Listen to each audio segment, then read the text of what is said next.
And we're live. Hello, everyone. Hi. Hello. Oh, hold on. I've got my Twitch audio on, so I'm hearing myself twice. Hello, Oh, I'm everybody. Noir. I'm Noir. Oh, one sec, Noir, one you're second. me. Switch it Wait, up. what?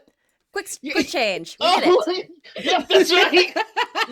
I have the power now. Surprise! I've got a costume change.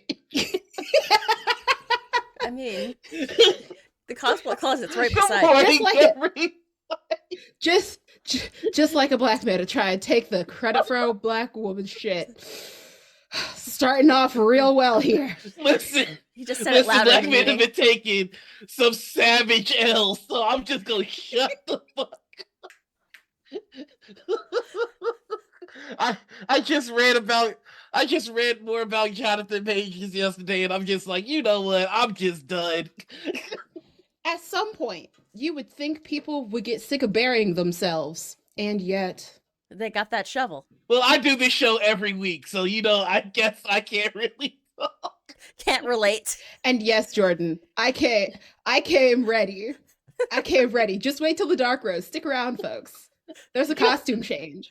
It's gonna be hilarious. Can I Because tell Noir y'all doesn't know what's gonna happen. how wholly unprepared I am?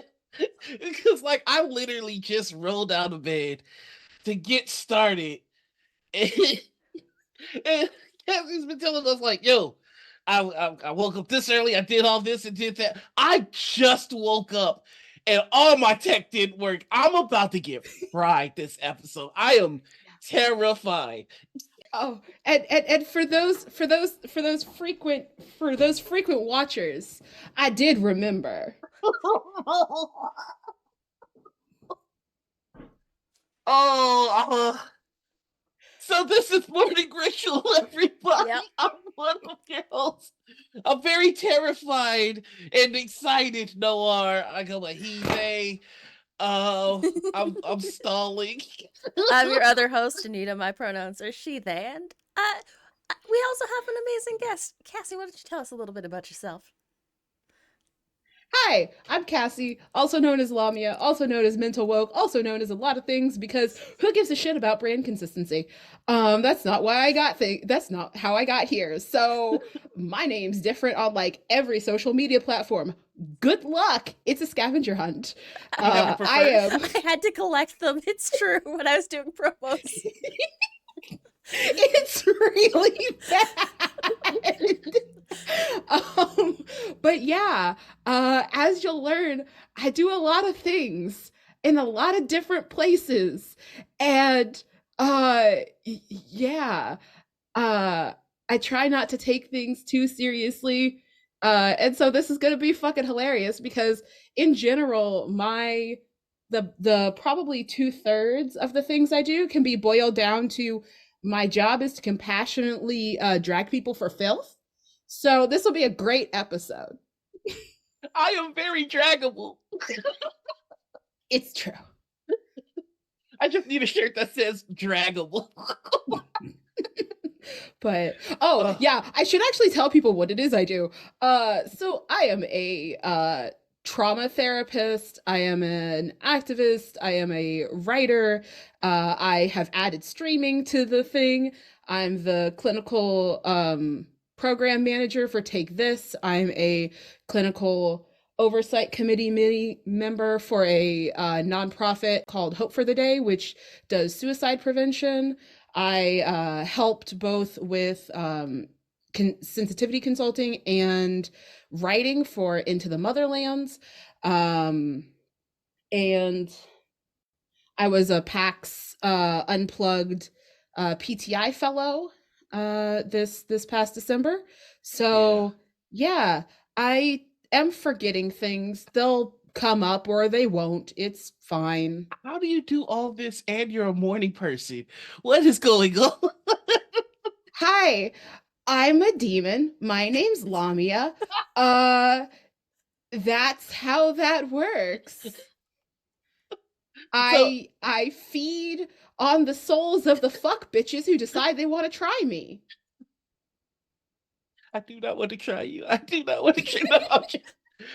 So I mean, coming in with all these expertise and all this experience into the TTRPG space, did it seem like a natural fit to use some of your professional skills in the TTRPG space, or were you kind of nudged into it? Yeah, so I've been playing TTRPGs for over a decade now, and I am one of those rare unicorns who I did not play D&D until I was 10 years in. Wow, what were you Uh, playing? so I started my first ever TTRPG was Dark Heresy. So the 40K, we were not doing minis, we were just doing tabletop, the role-playing piece, but it was great. I was Sister of Battle, which will surprise fucking no one. And then my friend had a homebrew that used some system I don't remember. And then I played Dresden Files, which is a Fate system for a really long time. Played a lot Oh, of Powered by the Apocalypse, Apocalypse World, and Yeah, Monster that's a good Hearts, explicitly. Man, I remember the first time I played Monster Hearts. That game is far hornier than I thought it would be. Like, that game is so horny. It caught me off guard. Yep, but yeah, and then I also like though like those are I run a lot of non D&D like indie games and stuff, and so playing and then running things like 10 Candles and Dread and um yeah, just a lot of stuff, Okay. Kalimba. So I have to say, you starting off with 40K is the most metal and awesome thing that I've heard all day. Like, and being a sister of battle, like, yep, that it just fits. It fits so damn well. That tracks. Yelp. Oh, so Things uh, I started in college, TTRPGs and BDSM. that makes listen. If there was gonna be any faction that you mix TTRPG and BDSM, it's the Sisters of Battle. Well, I have to know, like, because you have a unique perspective, having so much experience in TTRPG and then discovering Dungeons and Dragons. It's very Yeah, often the other way around. So yeah. after you've played all these games, and then you get to what is the most popular one. What is your reaction to D&D? Um, so here's the thing is I played with my friends, and so D&D is about who is at the table. As far as What? the game itself, like Oh yeah. I watched Dimension 20 and Critical Role and some other stuff, but even the podcasts, I started listening to TTRPG podcasts of like non-D&D stuff too. And so like I got to D&D and I was like, well, these people are having fun. This is great. And I started actually getting into the books because I also read an obscene amount. And so I started getting into the actual system, and I was like, I don't like Tolkien. I don't like whiteness, and I don't like colonialism. I will never play this game with people I don't like because I can't. Yeah. Yeah, I'm I'm very curious to know, like, have you been at a table where you're like, oh, I can't with this group, or I can't play with this person? You know, I think one of the things that our space suffers from is an inability to handle conflict responsibly or Or at at all. all. Yeah, or at all. Yeah, In any we sort of we healthy tend to manner. run from it. Um, having this emotional maturity and this the experience of utilizing that in in your professional world, what's it like for you to sit at a table where you're like, I can't play with this person? How do you handle that, and what advice would you give to people who might find themselves in that same situation? In the situation of like being with people who can't handle conflict. Well, being at a table where there will be conflict. We're just like I can't. We're having to leave the table because that's one of the main things that I find that that keeps people out of this hobby is they'll come in at a table where they're being disrespected or being treated in a way that nobody should, and they're just like, well, I want to play, and this is the only table that I think I can find, so I'm just going to Okay. take it. Okay. So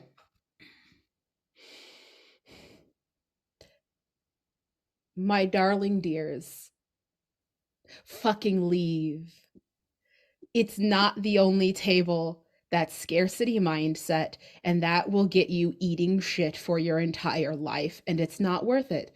Nobody wants to be a disrespected doormat. And it's like, and I think that's what's really difficult is because people are like, well, this is the only like this is the only table, this is the end all be all. And it's like, I guarantee you, no, it's not. Because I have friends that run games on Start Playing. I have folks that live in the actual middle of nowhere who have found people that they are compatible with to play with. And like, yeah, you may have to wait, but also at the end of the day, if you're like, I really want to get involved with this game and things, then solo play is an Mm. option and a very good option and can help you learn about yourself and the game, and you still get to interact with the game. And so I really challenge people to not pigeonhole themselves in that way, because it is the same line of thinking of any abusive relationship, right? Which Wow. there is a enormous amount of overlap. If we look at the Power and Control Wheel, which is a resource that comes out of domestic violence work, and there's a million different versions of it, but that point where you're being harmed but you feel like the people, like, you can't bring it up because the people harming you don't care, is the point at which you need to excuse yourself, because there is no way to remedy that relationship. Any kind of accountability and reciprocity and mutuality requires the person doing the harm to acknowledge the harm and be willing to change and listen and do self work in addition to the work of repair.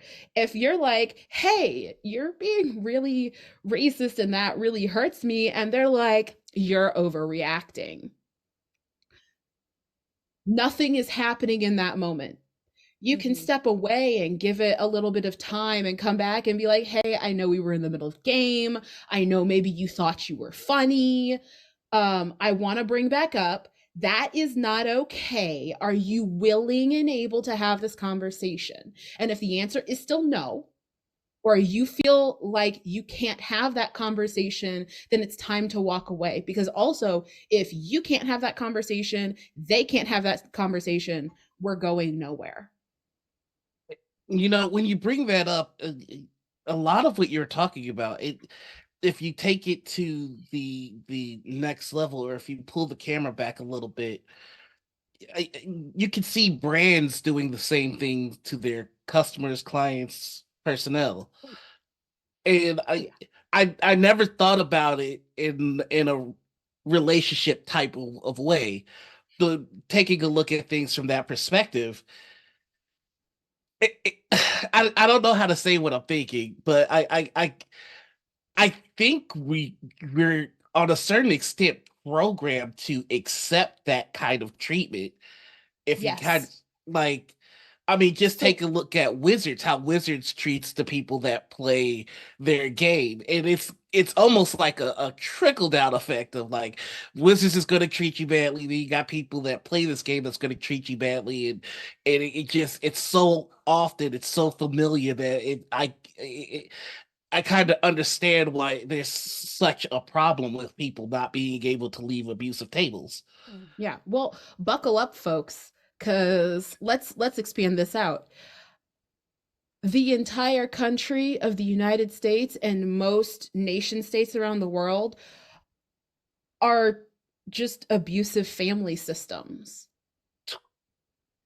right? So you have the overarching authority figures, so your governmental entities. In the case of the United States, we have three parents: the judicial, the executive, and the legislative.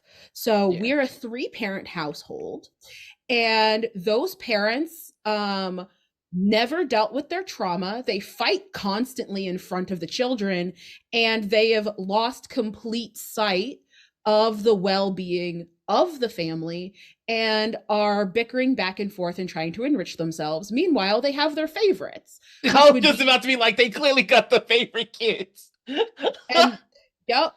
And so they have their favorites. And so you have the golden children who tend to be your wealthy, white, cis, able bodied people who are given extra treatments, and they are not particularly subjected to a lot of the most egregious abuse. And so they believe they're fine, and they tend to side on the side of their parents. And then you have, moving down, you've got the other children with the scapegoats and the black sheep, and the persecuted ones tending to be your disabled, black, trans folks at the bottom, who then continue to kind of serve the role of keeping this dysfunctional family system together by the rest of the family piling on to them. I could go really deep into this and start getting into object relations and how this also results in no one knowing how to treat people as people, not knowing how to treat the earth and plants as the sentient people they are. And this also gives us permission to treat people not like people in ways that make relationships really difficult, especially with people who haven't done this kind of work. But then we'd be here all day. Yeah, I do think that TTRPG is just a wonderful space to start thinking about your world. It was only when I started really trying to world build on my own that I started asking questions in of the real world. So it just always boggles my mind when people say, "Why are you throwing politics into TTRPGs?" Because it's just like, well, that's all we that's what we do. I mean, and also that, so again, this goes back to like, that's just blatantly closing your eyes to the reality of the world in which everything's political because everything has been politicized, right? The fact that water has been commodified, the fact that land has been commodified, human bodies have been commodified, our joy and fun are policed. Like, it's already all political. If you think about the themes of the games that get made versus the games that don't get made or are only now just starting to get made, that is explicitly chosen based on a hierarchical construction of what is considered worthwhile storytelling and what our society as a whole wants to project. And, you know, there's no better way to get people being okay with, like, I don't know, bombing and genociding black and brown people than by, you know, creating games where doing that makes them the hero. Yeah, I you bringing that up. There's this very specific example that comes to mind, and it doesn't refer necessarily to the black and brown bodies, but just our mentality around gun violence in general. Which is back in the day when Call of Duty Modern Warfare 3 first came out, there's a mission where you play a undercover agent who goes to a airport and to basically wag the dog to do a false flag attack. They shoot up an airport. They remastered the game, and everybody was wondering, are they going to add that same scene in again? Because of the ridiculous growth in gun violence. And so when the game came out, they altered it so that you're not doing a mass shooting, but you're attacking like an office or something. It's not important. I just I think the thing to me is we're seeing a growth in consciousness, and we're thinking about these things more clearly and with more depth. So there has been some progress. I have to hold on to that hope that there's been some progress. I just don't understand how somebody can see the decision to not video gameize a mass shooting as a bad thing. Like I just fundamentally don't understand people who see progress, see people trying to be more considerate as a bad thing. It just doesn't make sense. like, I, Well, so what you have to understand is that that's not what they're seeing. That's what you see. okay. What they see is the erosion of their understanding of the world. Mm. And that is threatening and terrifying. And so they react as such, right? Because these cycles and these things where we're like, I don't understand. How could you possibly? Well, the reason you can't quite get there is actually a lack of empathy that is kind of hounded into us. But Okay. like once you, because empathy doesn't mean that you think it's okay.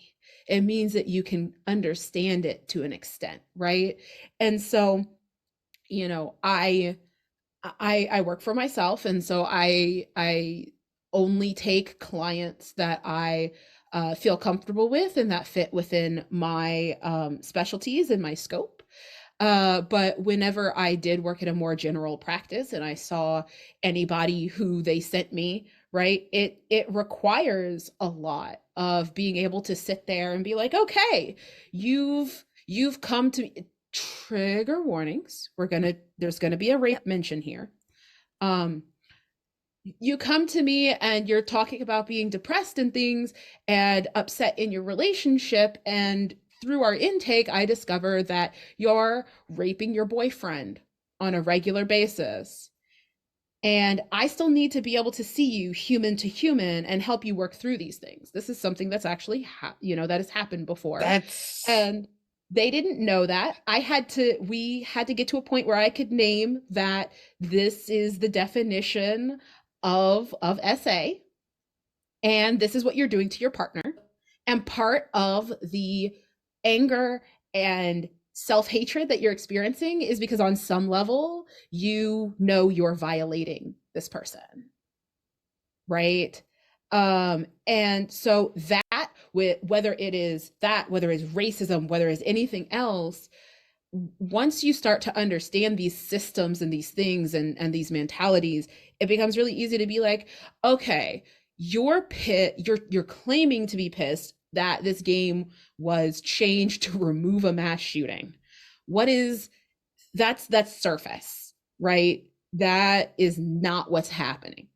What's happening is this person has been socialized to believe certain things and see the world in a certain way, and that world is shifting at a rate which is not matching their ability to hold change and to change themselves. And they can't tolerate the idea because they're immediately going from this thing I liked is bad, that means I'm bad, and they're rejecting that. and it comes out as violence and vitriol and all of this fuckboy shit that we see.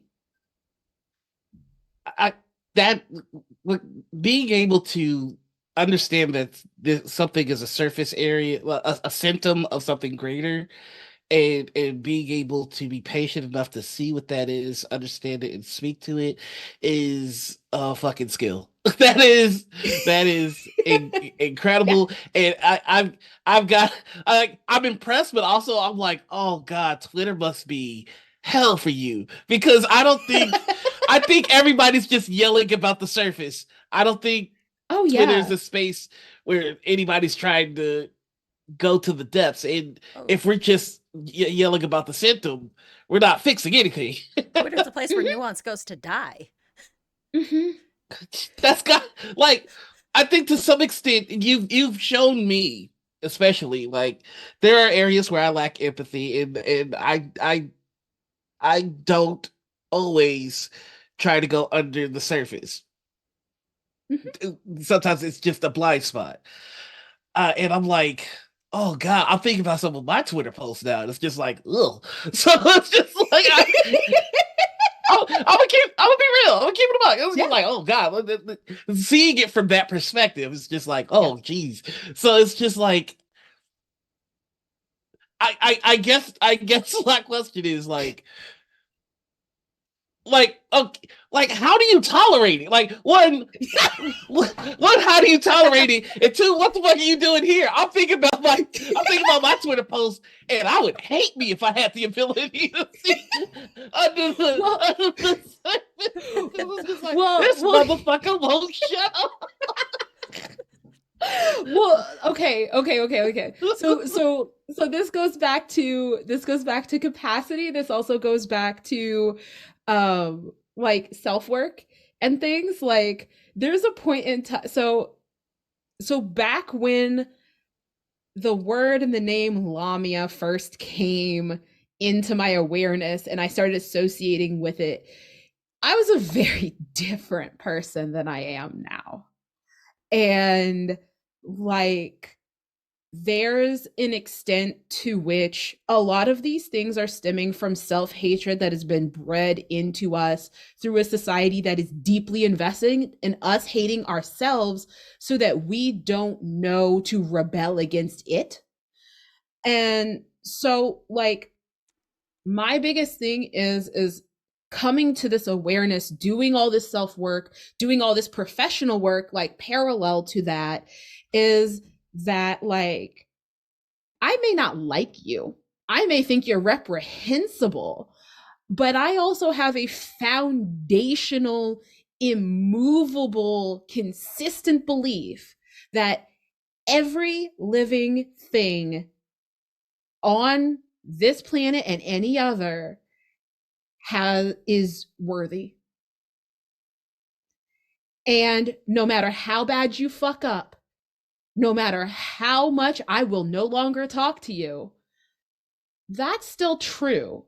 Now, if you refuse to do your work, if you want to continue to be a damaging and toxic person because you're not there yet, that's really sad to me. And I will not talk to you anymore.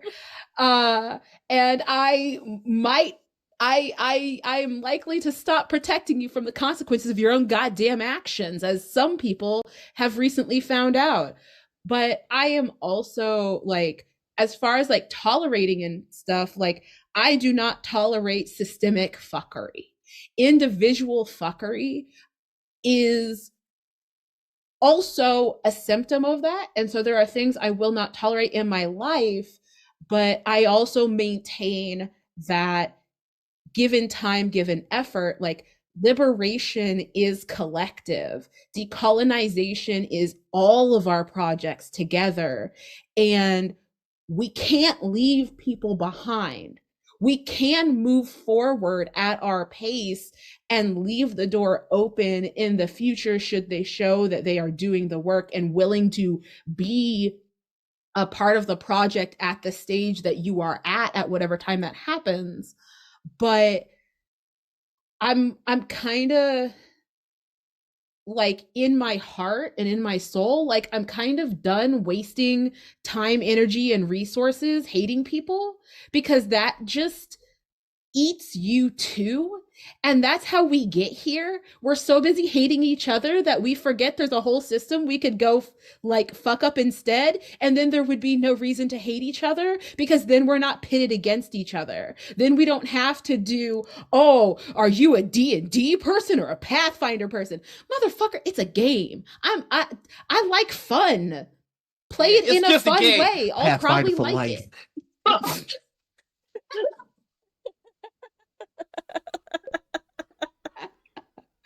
And as we're seeing here, right, sometimes when we start to get it at capacity, when we're hearing a lot of new information, it can become overwhelming. And then we do things like cracking jokes. Yeah, it's called deflection. You're welcome, bitch. First chance to the thing, baby.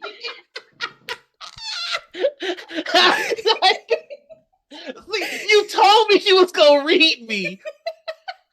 Then proceeded to read me, and I still got the shocked Pikachu face. Yeah. Huh? Yeah.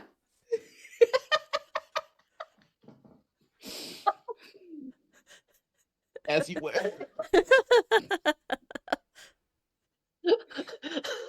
No, that Porque no los dos. Sí. Es dos. I'm not even mad. That was flawlessly executed. I was just I'm mad. good at what I do. I walked in the trap so voluntarily. You pranced into that trap. You know what? I can tell you where that came from. Because I felt it happen, which is like I think there's a part of me that enjoys bitterness and pettiness, and I think hearing that, it was just like, but our pettiness and bitterness is righteous, and that's where the joke came from. And it was just like, when you call me on it, I have to sit back and go, fuck, all right, where did this come from? And it's just like, don't come for my favorite things. I like bitterness and pettiness. These are my toys. So like, no, well, but that's the thing, right? This whole conversation is about being able to analyze your toys, right? I like trash. I like wrestling. I like horror. I like fucking God, there's so much problematic shit that I love. And guess what? I know it's problematic. I like some Falling in Reverse songs. Like, do you understand how much of problem, capital P problem, Ronnie Radke is? I don't know who that he's a is. mess. Look it up. It's bad. It's real bad. Nina's face has me scared to look him up right now. There's a whole massive falling in reverse drama that not even drama. It's assault. It's Yep. fucking assault. Honestly, we should probably stop mentioning them because we will summon them. But regardless, the point isn't, again, this isn't a Cassie's coming to shit in your Cheerios. Cassie just wants you to know what your Cheerios are made of. Yeah. And if that makes you not want to eat your Cheerios anymore, why? I do have a friend who, when he saw how hot dogs were made, he could not Thanks eat for them. shoddy. No! Forever. The clip is eternal. That was so fast. That was so fast. I did have a friend who's, after seeing how hot dogs were made, couldn't eat them again. Like, I've known him for like 20 plus years. Still has never eaten a hot dog after seeing it. I had a hot dog immediately after. Yeah. So it's just, yeah, I guess people fuck you. Wah.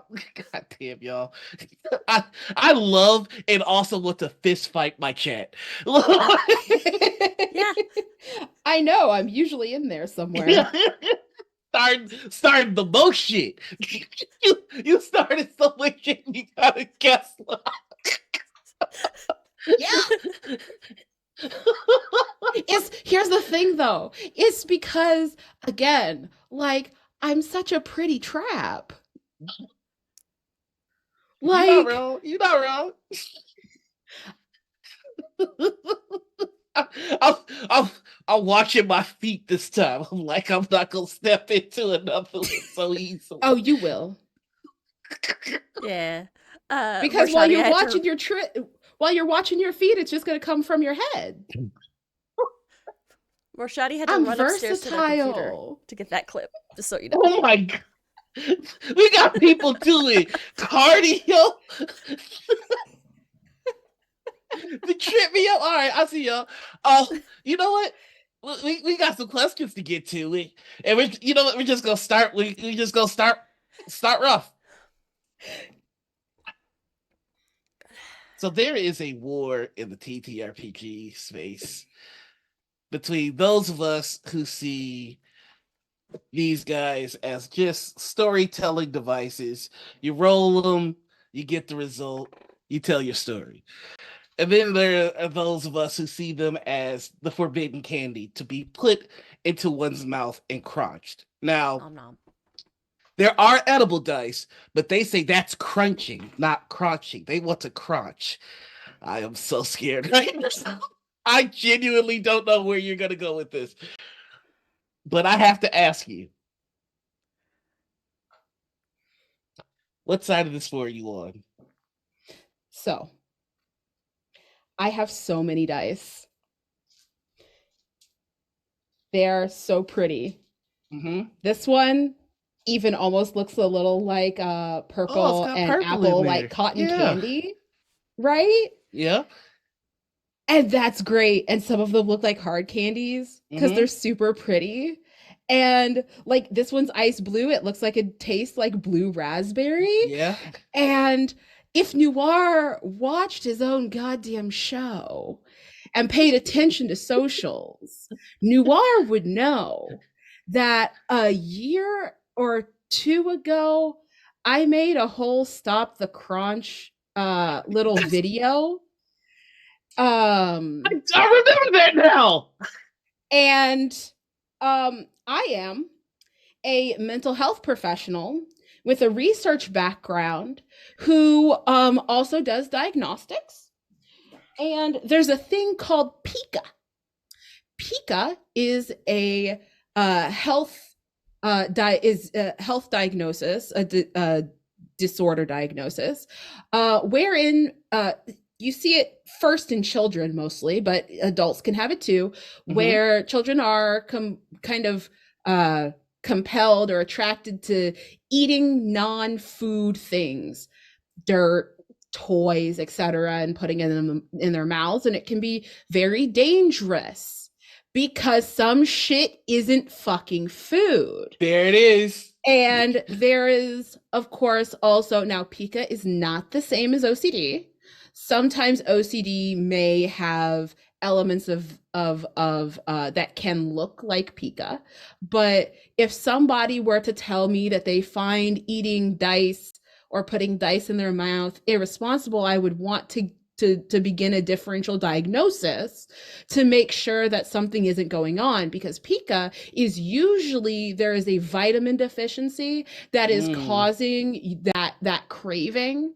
And so I would want to recommend some professional medical assistance, because that's dangerous and it's bad for your health and it's bad for your teeth and it's bad for your body. And if you accidentally swallow something, you're going to end up in the ER or you could choke and die. So as a responsible professional who is not your professional, I do have to say, not medical advice, but if you are someone for whom crunching is a constant like interest or need, I would encourage you to perhaps speak with your physician and get some blood work and see if perhaps you have an iron deficiency or one of the other affiliated deficiencies, because that, honestly speaking, is not normal and not okay.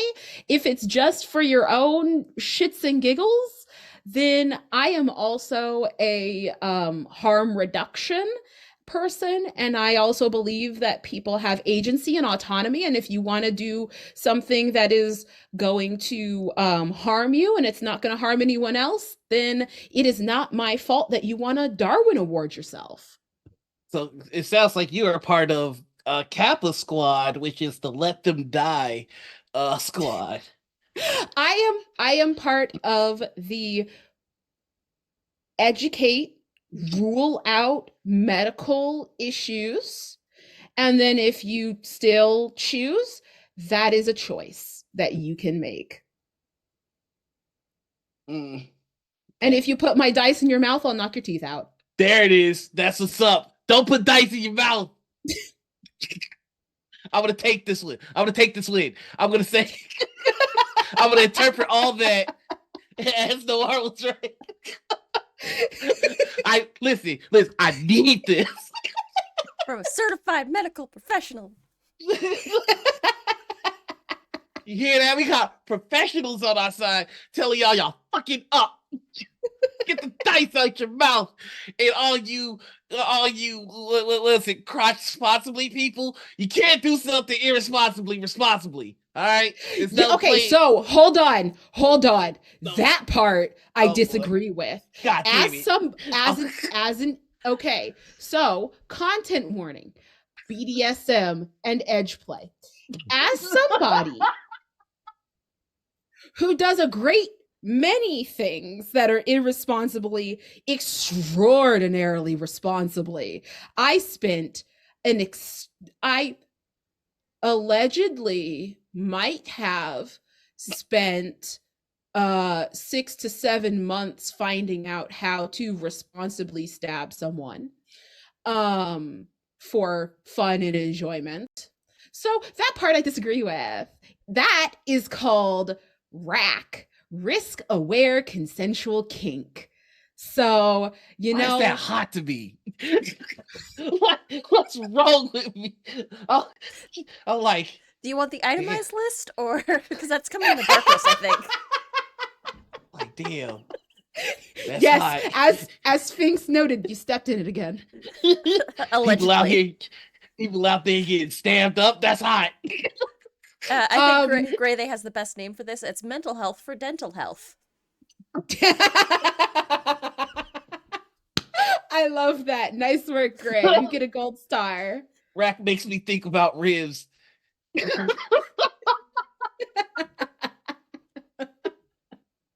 Oh, he is this fucking fool show. All right. Okay, I will stop coming after the crotch responsibly people, I guess, even though I think they're cowards. Also, hold on. Let's just drive this home because you don't get to win here. So here's the other thing. The crotch responsibly people are actually opening the door for people to change their behavior. We call this harm reduction, and it is proven to be a very important method of change, wherein you don't shame people because shame will drive them deeper into their behavior. You acknowledge that you don't necessarily like the behavior, that the behavior can harm them, and that you would prefer that they stop, but you also acknowledge that perhaps we can provide you a dice cleaner, some resources about these things, get you connected to a medical physician who can do your blood tests, but that we're not going to safe chewing, shame you or kick you out. Yeah. Provide you what a is safe, this heresy safe and you healthy speak? alternative. This is heresy! Listen, if you go too far on the one side, you polarize people on the other side. That's what happens. Also, Noir, I'd like to point out that an either or mindset is a Eurocentric hallmark. It's actually a hallmark of white supremacy culture.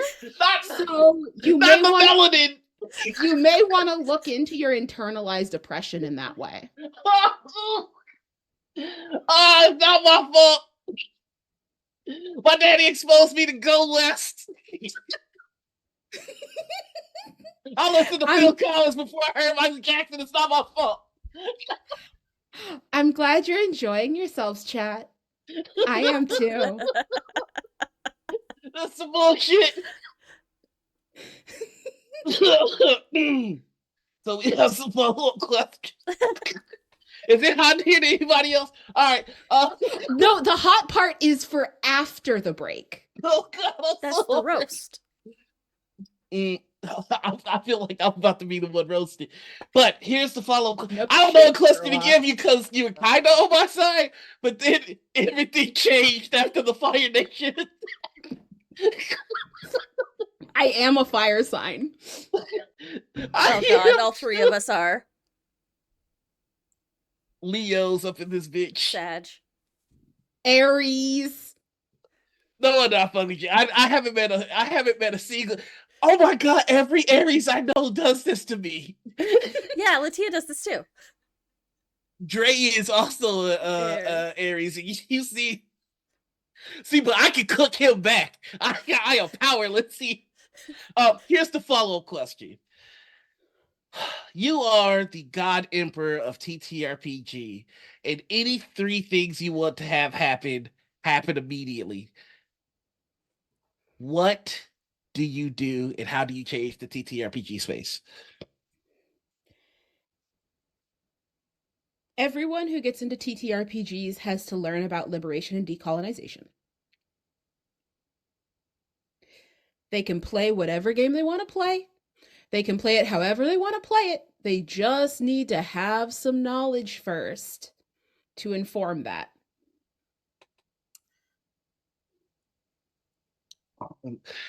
I love the idea of a TTRPG course.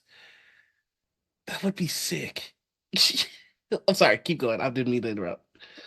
No worries.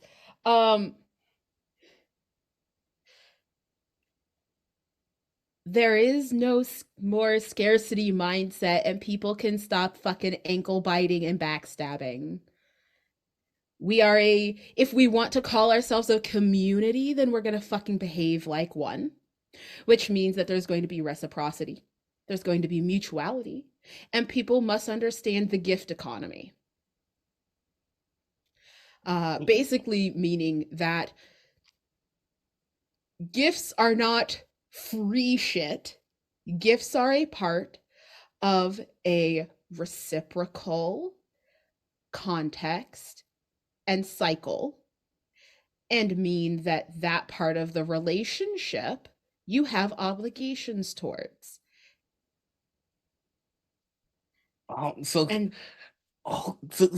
Just so I just want to make sure that I'm understanding this correctly. You would with this one, you're talking about getting everybody into the mindset of actually functioning like a community. Yes. Okay. I like TTRPGs actually function like a community in the way that Indigenous and African peoples conceive of community. And then with my third thing, I'm gonna do something super selfish. Instead of having to write my book and courses, if I think them, they will appear on the computer screen. And that way, the like these courses and things, and the way I use TTRPGs in therapy and stuff, that book can just be done. No, that's a good wish. That's a good wish. It's a great wish. You again, you exposed something here that got me thinking, which is the TTRPG space does walk around in the costume of community, but if you take the costume off like a Scooby-Doo villain, it's just capitalist. Yes. I don't know why we bother with the costume.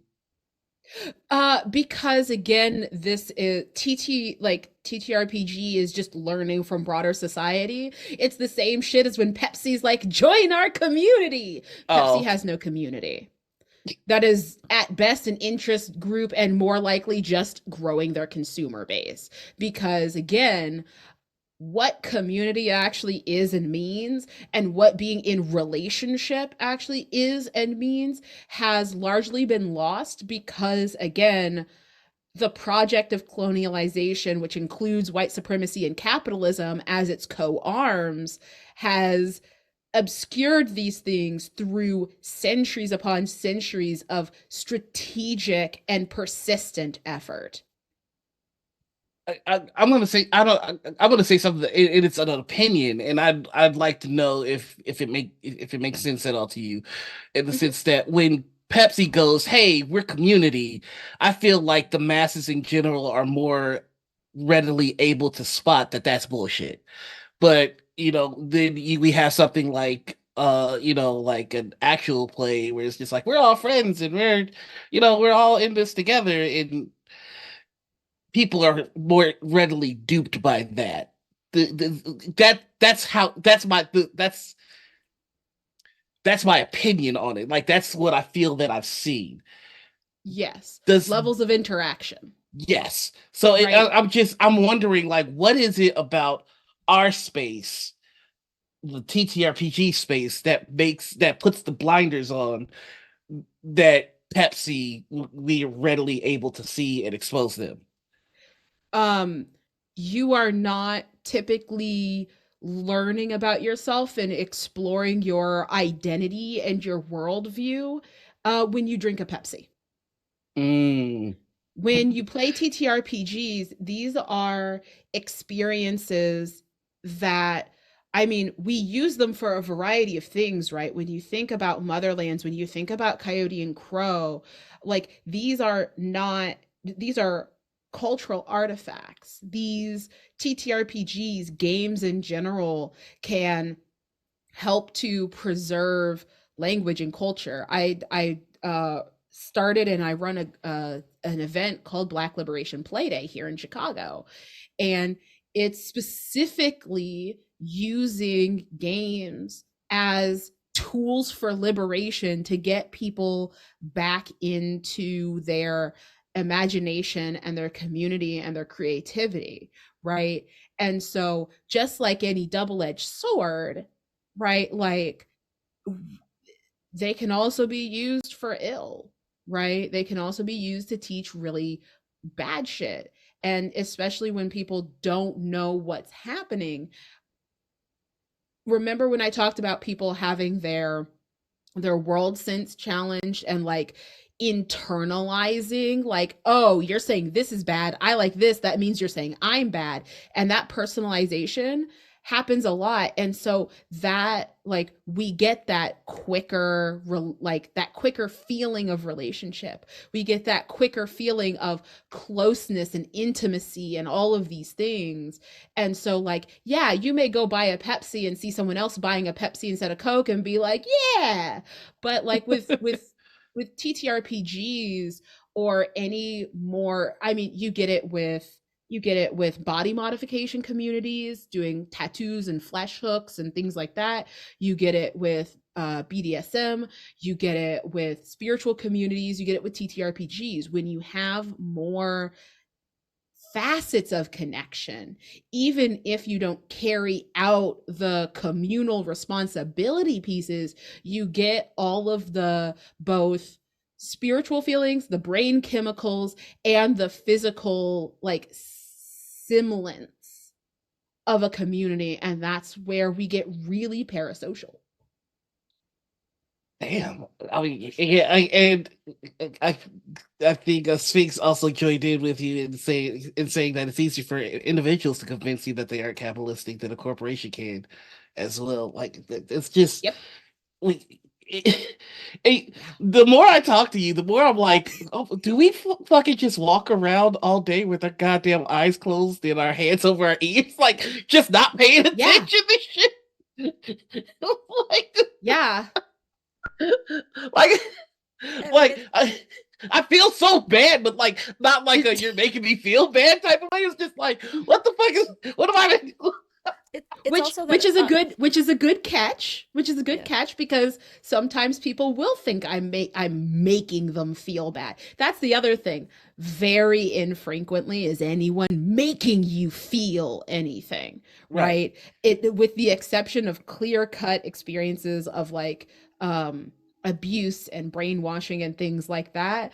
Like, no one's making you feel shit. You are having the experience of feeling. And if you had the capacity to be human, that wouldn't be as alarming as it is. Hmm. So, just really quickly, there's long story short, my dad is an abusive dickhead, and there's something that he always used to say, and like it would infuriate me, but it's kind of like you're taking something that he said and you're like using it for good in a way that's kind of blowing my mind, which is like it's like he would promise us something and I would be and not delivering. I was like, hey, you lied to me. And then he would go, I'm not lying to you. I'm modifying the amount of truth you're exposed to. Like, that is something that was often said. Oh my God. Time out. You ever tell somebody about your childhood and something that you think is just like not a problem at all absolutely shakes one of the most emotionally mature people that you've ever met? So here's the thing, it doesn't shake me, it makes me want to do a murder. So Right. Well, that was the norm for like me and the fam growing up. yeah. Like I didn't lie. I modified the amount of truth you're exposed to, and so like in my head, I can't help but visualize like truth being on a dial, and it's just like okay, Pops was on a 1, you're like at a 10, so it's just like I am receiving a lot of truth right Yeah. Yeah. No, that's okay. So that is fair. What I hate about that though, right, is yeah, we frequently get moderated amounts of truth, but to use that as an excuse is called gaslighting. And that is the actual clinical version of what that fucking term means. Because so many of y'all are out here using that term so goddamn wrong, and it makes me want to compassionately slap you. Uh, I but love you. but yeah, no, that is the literal like, no, your reality isn't your reality. Hmm. You should see the amount of times I tell Anita something about my childhood, and I'm laughing about it. Like, wasn't that a zany time? And then he was like, That's abuse. Oh yeah, no, it's cool. I do that. I do that with people too. I'll tell them some shit about my childhood, and they'll just be like, "Huh?" But I've done enough work at this point that I know it's jarring, and so I will I be still don't know when careful. it's bad.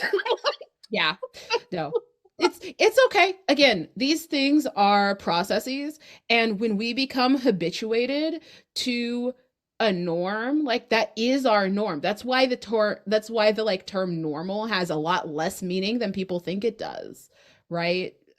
But yeah. Even chat was for that was like, what? Really? Oh god damn, Yes. you're right. Oh, I broke noir already. listen, I love learning from guests. Like some some people some people bring like biscuits to the potluck. Other people bring a feast. Like that's all I want to say. Oh, so there's a lot that I'm learning today. Listen, I get by with plates and chips sometimes. My therapist's gonna be like, "I've been trying to tell you that for like 3 seconds." Anyway, Maybe I'm just a better therapist than your therapist. I would not doubt Don't that. don't don't say that. Don't say They'll see this and be not a like, contest. "You was talking shit, eh?" I decided I'm not taking your insurance no more. Anyway, um, you get to choose any 5 people that are alive right now to play any game you want, and you get to choose who is the GM. Who are your 5 people? You don't count towards the Yes. 5. Okay, I'm GMing. I want Okay. Janelle Monet. Oh yeah. Nice. I want Ta-Nehisi Coates. I want um oh, not alive anymore. Shit, just died. Can't do that one. I uh I'm stuck on that because they're not alive anymore and that sucks. Oh, I'm so sorry. Nope, it's okay. I forget Bell Hooks is not alive sometimes. Oh, Yeah, yeah. So let me see. I already did, I want Megan the Stallion. Um, I want, how many do I get again? you get 5. 5. Okay. I want Tomi Adeyemi, the author of Children of Blood and Bone series. Ooh. And um and then oh, last one. And I want Jordan Peele. And I want to run them through a game of Outbreak Undead. Nice. First off, I just gotta let you know. Any white person that comes across that table gonna be made to feel uncomfortable and shit, and I'm gonna laugh the whole time. Especially because guess what? What? I'm GMing this game of Outbreak. So I do this thing where I turn my nightmares into campaigns. Oh god. And so this campaign of Outbreak Undead, like the zombies are specifically like uh the actual like necromanced versions of white supremacy and capitalism. And so like yeah. Yeah. I love it. You know, I random question. Yeah. I think it was a year or two ago. There was like this meme going around that all black people are gonna wake up with superpowers. Yes. The most disappointing day of my life. Draconomics has become my mortal enemy because he very willingly posted, I just want y'all to know when I get these superpowers, I'm gonna be a villain. I have to know. Black folks, we all wake up tomorrow, we got superpowers. Are you hero or villain? Oh, I am most definitely considered a villain. Because here's the thing. Everything I've been saying goes against the status quo. I am going to purposefully be ripping up the roots of what our society is currently built on because it's killing us all. And a lot of people are really not going to fucking like that. So I count as a villain. The status is not quo. See, I've honestly thought about this. And I know it's a goofy thought experiment to think about, but like I'm talking about black folks everywhere, and like Africa has been pillaged, and like there's gonna be, I mean, they just the vengeance, just the ah. Mm-hmm. I don't know that I got that in me to stop it. Like I'm like it feels just, you know, like. I mean, all I'm going to say is we will repeat things just in reverse if there's not a lot of trauma healing real fast should that happen. Like I don't know if anybody's read the book The Power. But it's just that shit of like, listen, none of y'all are healed enough to have superpowers and not become villains. The bad kind of villains. Yeah, I mean, because the first thing you're gonna do, you're gonna get your laser eyes, your flight, your whatever the fuck you want, and the first motherfucker that pisses you off, you're gonna fly up in the air with them and you're gonna drop their ass because you're pissed, you're unhealed, and you're gonna think it's a good idea because you can, because that's what power does when you are disconnected from yourself and from others and treat everything like an object, like we've been treated to. I mean, yeah. Like there's no arguing that at all, and it's just I mean, that day is going to be a bad day for cops just in general, and it's going to be funny. I'm sorry, it's going to be ACAB. funny. It's going to be funny. You know how fast you're going? Not as fast as I could go. I think I think I think it's I think it's funny that you think in that kind of world the cops would find anyone. Yeah. But I just like to imagine somebody just like, you know what, I got these superpowers, I'm just gonna go about my business, and then being tried because they I don't know. I just feel like they always try us, and somebody wouldn't get the memo in time. Mhm. uh, but Listen, I'm kind. I'm compassionate. I try to be soft, and you know what else? Motherfucker can catch these hands. Be soft, but be ready. but they would be super powered hands, Mhm. uncatchable hands. Sphinx says, "I'm just gonna go back to sleep after getting superpowers. No, it's gonna stop me from sleeping." God damn it, Sphinx. Nice. Oh, all right. Where there? Oh, there. We do have more front half questions. So, my question to you is: what is your signature move as a player? What do you feel that you bring to the table that is a little bit better than, like, like some people will say, like, my accent work is crazy. I'm absolutely wild at it. Or some people are like, I'm really good at reading my fellow players. Like, what is that thing that you specialize in as a player? Chaos.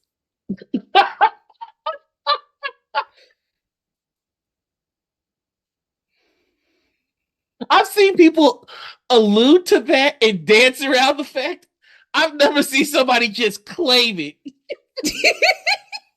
At what point in this interview have I given you the impression that I'm the type of person to dance around shit?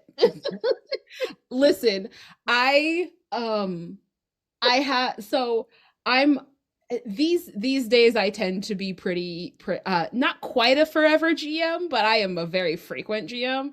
But Oh, when I play, the problem is, and D&D Jordan Lee's in chat, and I wasn't even a player in Ampistrano, but I have this really bad problem of, y'all might have noticed I'm very perceptive. And so I have this thing where GMs would set up these beautiful stories, and they were so well thought out and so like clearly thought out that like by like step 3 I had figured out the whole story. oh no.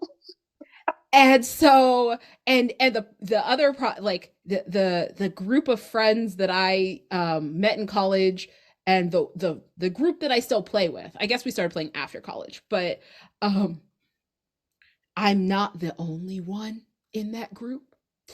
And so we will frequently, by accident, by being enthusiastically into the story, completely fuck it up.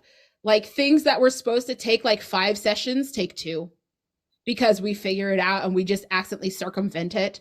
Um, Solving things in ways people don't imagine, and so like they're expecting a battle and we circumvent the battle because of diplomacy.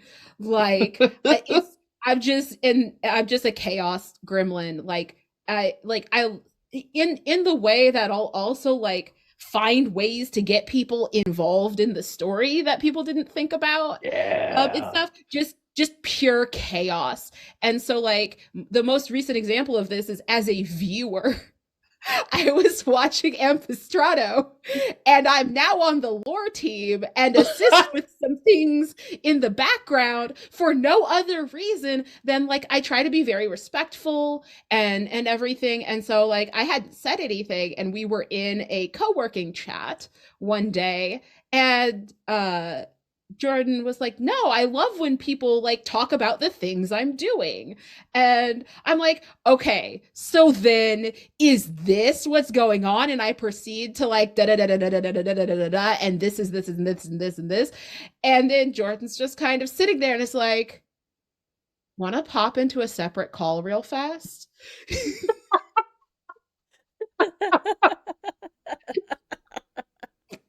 Oh, that's you sound like a dream player. Like I'm a no- dude. I am. That's the other thing. Is like, yes, it's chaos, but it's chaos. Like as a player too, and even as a GM. But like, I would say chaos, and then like buy-in.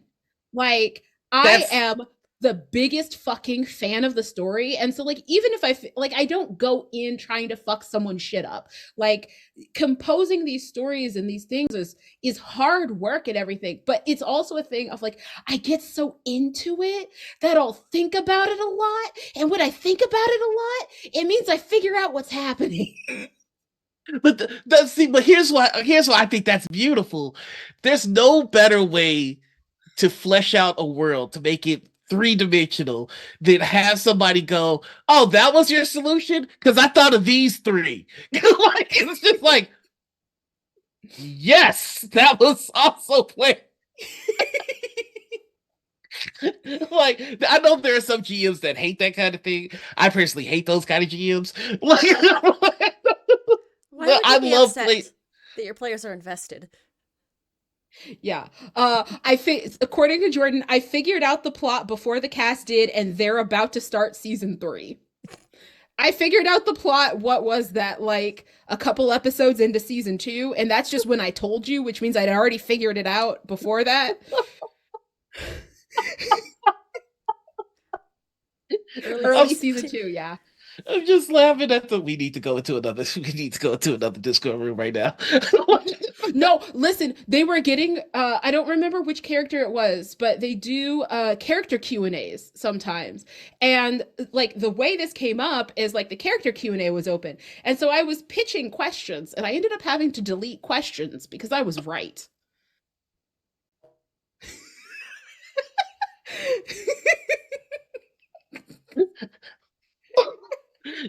Like that's the thing that I find that a lot of people don't have in their world is journalists.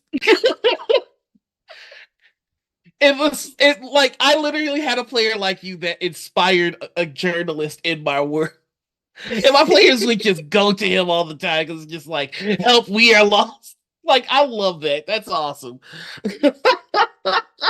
So you have to take that question. Anita, you got any questions? Am I missing anything for the first half? No, I think we're on track for our second half of the show. Do we got the Um, book? I got the book right here. There's no Okay. boy on top of it this time. I know, right? Where are the boys? They're too quiet. They have decided to crash very hard on the bed. They're both sleeping. They're both eepy Oh, boys. our sweet, sweet coked up cats. Okay. I'm, I'm just kidding. Our cats have never taken cocaine. They're on anti-anxiety meds.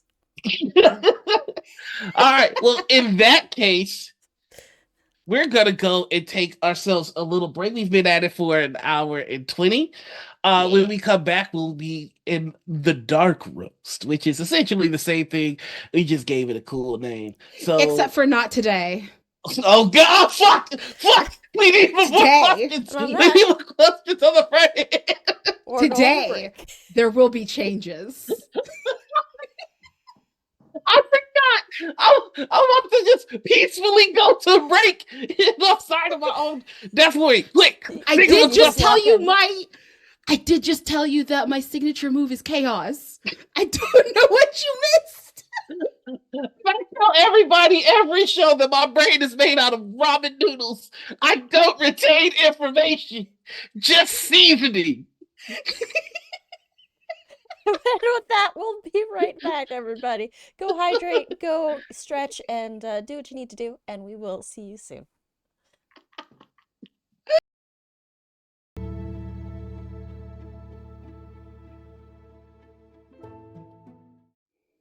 And we're back. Hello, everybody. Hi, everybody. Oh my god.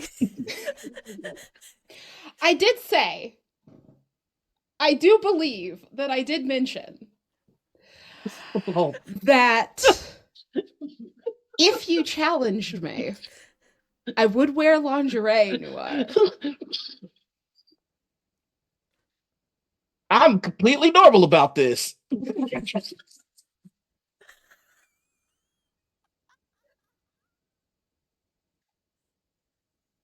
I'm sure you are. Oh man. Okay. Welcome to the Dark Roast, everybody.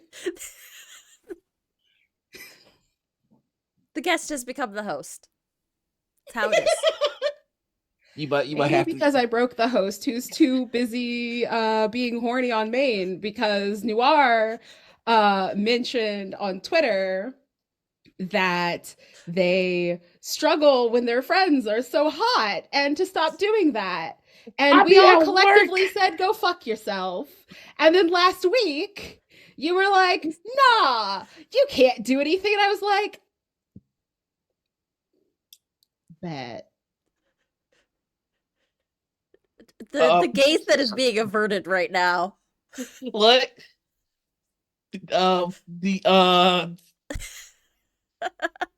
So we're in the dark roast, and we have questions in Uh-huh. that. We sure do.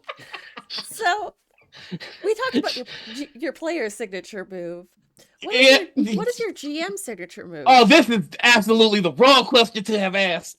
Oh no, it's the perfect question to have asked. Giving my players exactly what they want.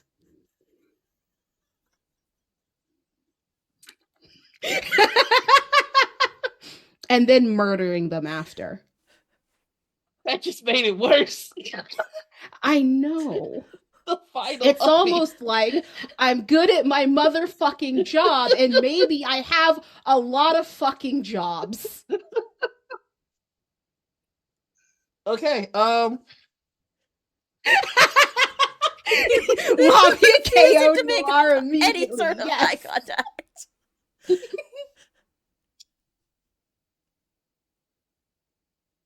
How you doing, bud? Huh? How you doing, babe? You doing okay? Yeah, Yep. I'm vibing, huh? Okay. Vibing. I'm nothing. I'm nothing if not a professional. So professionally, I'm gonna continue hosting because that professionals tend to make eye contact. huh? Yeah, it'd be strange if I stared down the camera. This is how I've been looking the whole time. Why my voice get so high? Trying to regulate volume. All right. I mean tone pitch. One of them terms, music. I'll do music. Okay. My stupid ass was like, here's the expressway, here's the exit route. Do you do music? That has nothing to do with nothing at all. Okay, no, I got this. I'm a good host. I'm great. Nominate us for awards and stuff, because watch how professional this goes. Y'all ready? Nope, that wasn't a good question either. All right. Jordan, not the higher pitch. Listen, I have a background in music, and I heard you go up the octave. Okay, but to answer the GM question, so I really like killing my players. But I'm also a massive fan of my players. So like death can't be just a like, oh haha, I'm a fucking edgelord. It needs to be meaningful and it needs to be worked for, and I like to make them want it. And so I very much I'm a horror main. And so I play a lot of Dread and Ten Candles and turning other games into horror. Current offline game I'm running is Urban Shadows 2. Oh, I love her. And so there's a mystery wrapped in the horror, wrapped in the you might die at any moment. And so like I love crafting a story that like fully incorporates the characters deeply into everything, and then starts to try and like starts to pull them apart if they are not stable and rooted in who they are and what they want, and offering them opportunities to betray each other and to die and to do all kinds of fun shit. I love it. I agree with that answer. Deep breaths, man. You can get. You can Shut do up! I got this. this. I'm a soldier. No, I believe in you. I'm trying to give you Do you encouragement. need a napkin, Noir? No, don't limit. Make them say That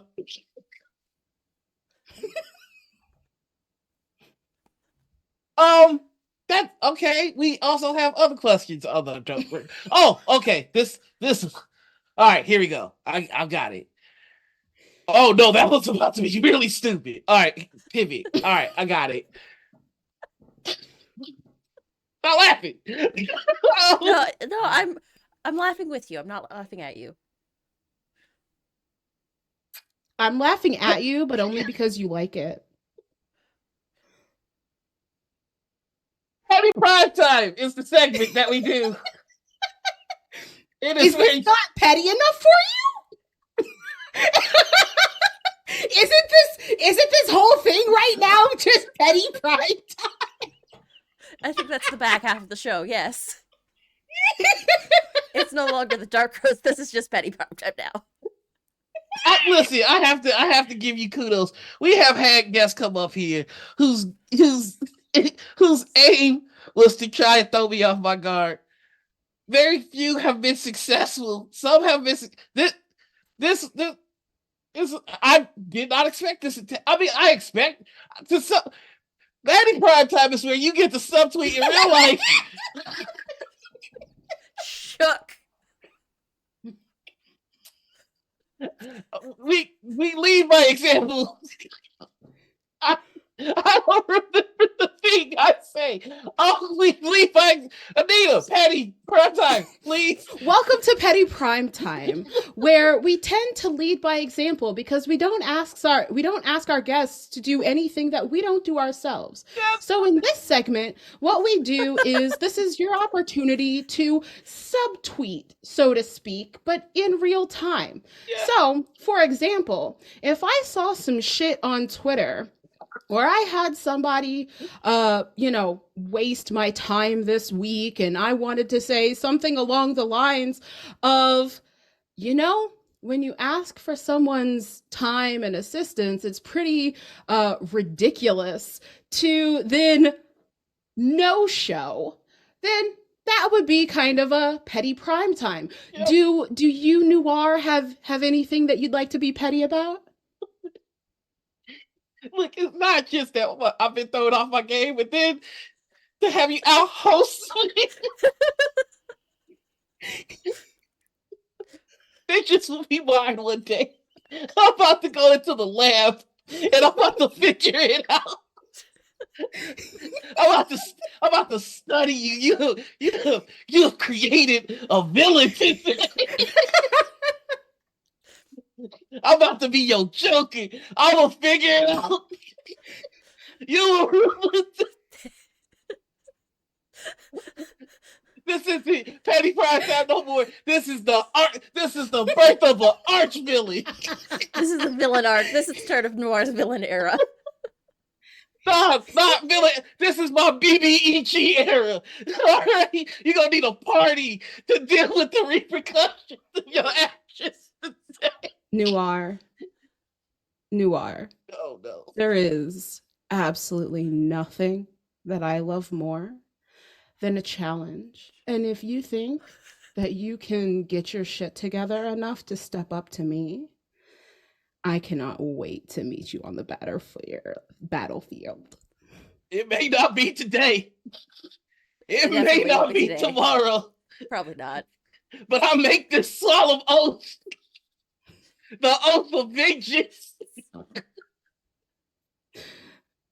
Man, you have activated the paladin in me.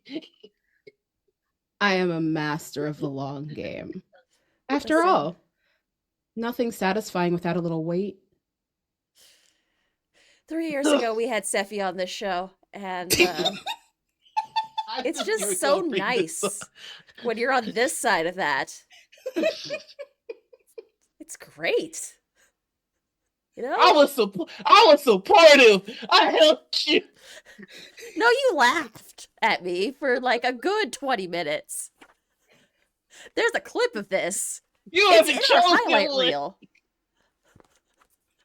It was said that you would bring balance to the ritual. Not leaving and horny. I love it.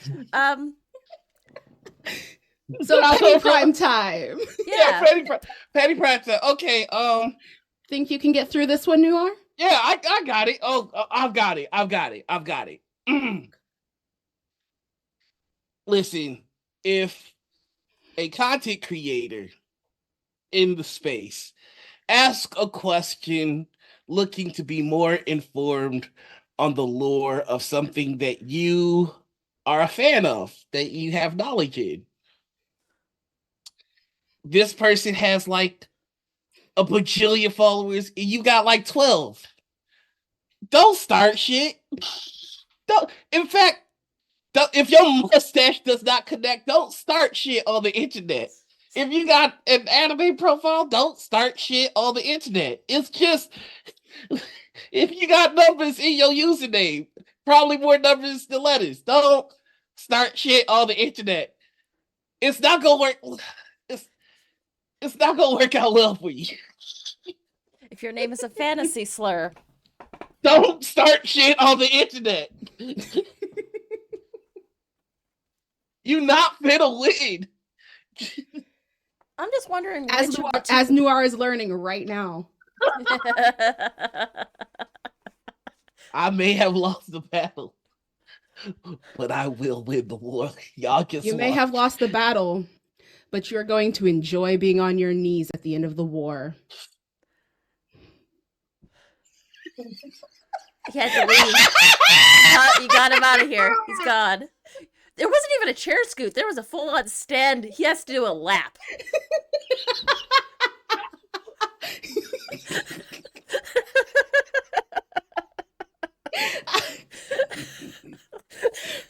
I think Noir's been murdered. My co-host is done.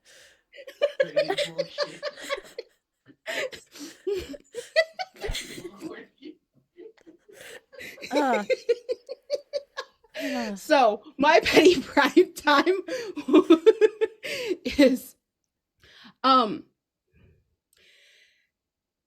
if someone's trying to be compassionate to you and offer you space and an opportunity, maybe don't be a shithole about it.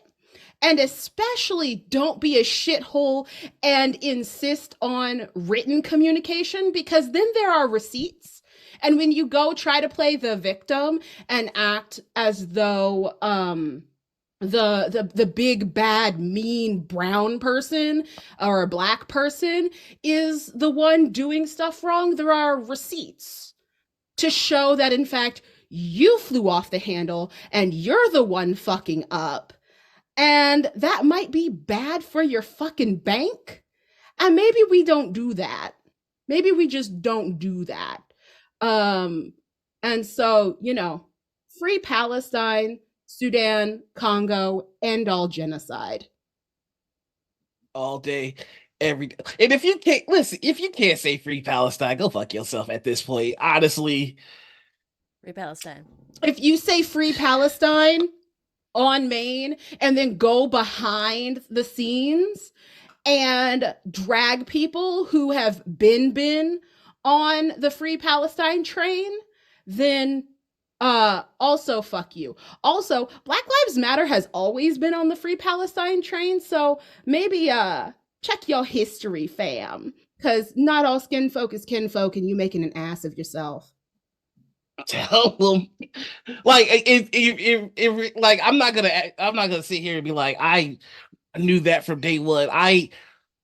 I've learned a lot about Palestine in the last couple of weeks here, and I've done some reading, and it's wild how many of the activists for in the civil rights were already on the wave of talking about like we're not gonna make it if we don't get Palestine free as well. Like this isn't new to the black community. So Yeah. Well, this goes back to when I talk about like knowing what it means to be in community. Like that includes knowing what solidarity actually is. And it's not this weak sauce capitalist bullshit. It's like, no, we are all together in this. It like none of us are free until we are all free. like when I read that Fred Hampton was talking about it, Malcolm X, like the just MLK was talking about it too. Every MLK Days on Monday, everybody wants to hold up this whitewashed version of Martin Luther King Jr. And he was out here being like, nah, fam, nah, what are you doing? I I I I think that's one of the most upsetting things that white folks have done. Uh, is just what they've done with the legacy of Martin Luther King. Like, Mm-hmm. I I know because I see his daughter screaming about it on Twitter. it's like I watched a reporter say he sacrificed himself. What?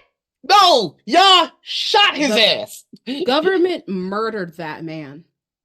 He did not sacrifice himself. Black people are not out here sacrificing themselves. They are being murdered. So, not so petty, petty bird. Yeah,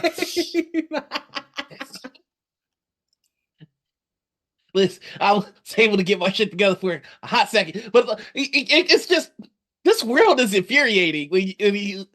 There's so much going on at once. Like the Jackson, the oh god, the Jackson, Mississippi Police Department shit. Like I was reading up on that earlier this week, and I haven't seen it anywhere other than TikTok. Yeah. Ain't nobody talking about it. How does that happen? That is an entire college course, if not a PhD thesis. But nutshell version, white supremacy. Like I've had a thought, and I've wrestled with this thought because I'm like, this thought feels like the seed of what racism is. But it's like everything they say about everybody else they do. Like, and that's the thing that, like, they're, I've been called savage, I've been called this, I've been called that. Like, what do you call what white supremacy has done other than the things that they label onto everybody else? And I don't understand how we can have the mountain of evidence that we have, yet we still the savages. Like, how the fuck? Well, because here's the thing, exactly what Sphinx said. Bigotry often starts with projection. That's a projection, right? And let's be very honest. There's a lot of trauma in this world. Ain't nobody more unhealed and traumatized than people who are racialized as white. Because you can't do this shit to people if you are in the right relationship and frame of mind. Like the ability to commit this heinousness, to degrade everything from plants to people to nothing, only comes from the kind of deep hurt and self-loathing of deep trans and intergenerational trauma that is just compounded on top of things every generation and passed down every single generation. That is how. I can't believe I'm about to quote my crazy ass uncle. But here we go. Like he said something that like it's always kind of stuck with me, which is that there is no American culture.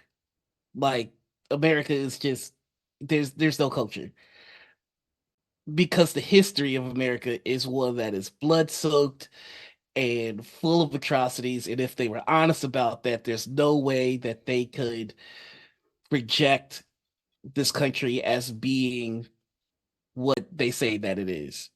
And so they co-opt our culture. Like if you look at the things that they outsource, they're like, America is the bastion of music, the birthplace of jazz, the birthplace of this, that, that. And it's a lot of the accomplishments of black folks, but they claim it as American. And when you try to get into the details of like, well, yeah, but we did that, it gets shut down. Mhm. And I've noticed that that's more accurate the older I get. And I just it's very sinister if you think about it in terms of like if how would I translate this as a GM into like a fantasy world? Like it's sinister, it's evil. Well, so Resma Menakem is a also social worker and trauma specialist who wrote My Grandmother's Hands, The Quaking of America, Monsters in Love, and some other books. But this quote: trauma in a person decontextualized over time looks like personality. Trauma in a family decontextualized over time looks like family traits. Trauma in a people decontextualized over time looks like culture. Well, God damn. I, oh, that's America's culture is just trauma. That's the only culture America has. God damn.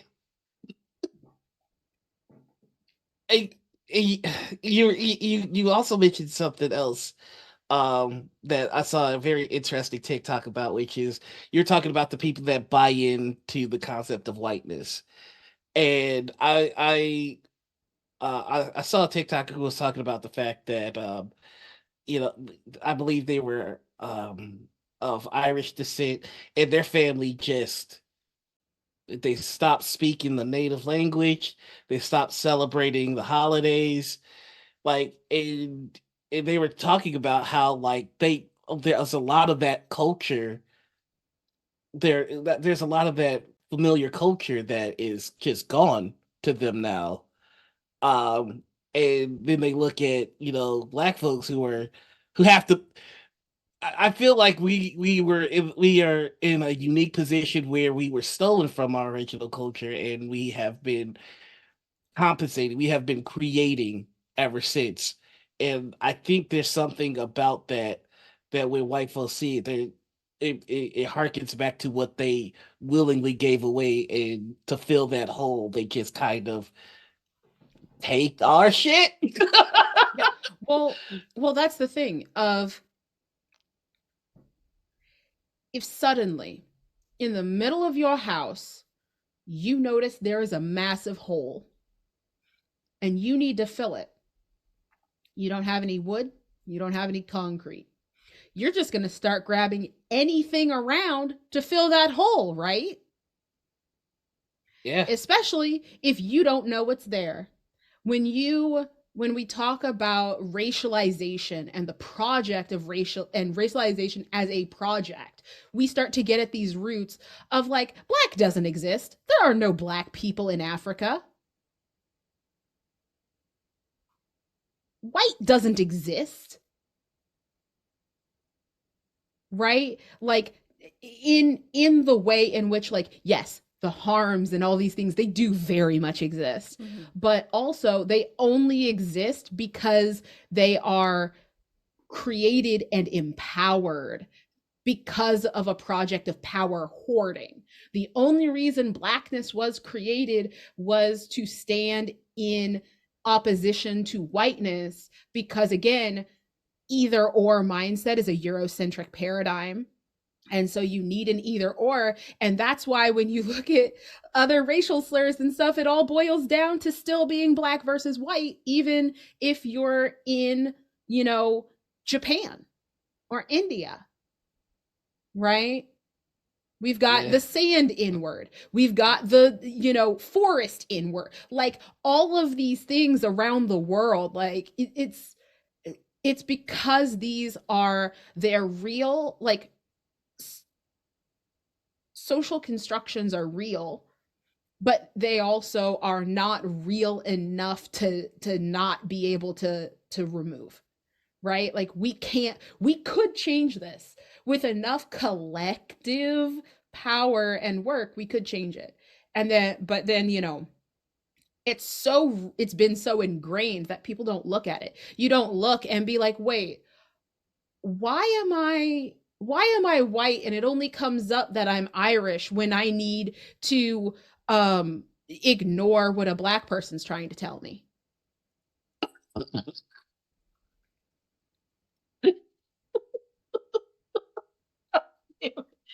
I'm sorry. I recently had an encounter where that's exactly what happened. They don't talk about the real first slaves, the Irish. I'm like, oh God, here we go.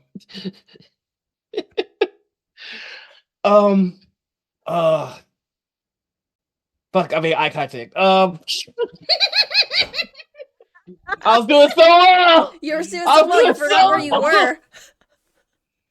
Oh shit. Okay, no, I'm good. We were having a fucking conversation. Eyes on me. Here we go. Focus up. Okay. All right. Fuck. That was petty. I still have a petty prime time. Yes, petty. Please go do it. Save us. Mine is an offshoot of yours, Noir. If you're gonna be using the word tourist like it's a slur, why don't you say what you really mean? My guy, why don't you say what you really mean? Is it because you would get banned? Is that why you don't say what you really mean? Why did you roll the R on that tourist? That's it.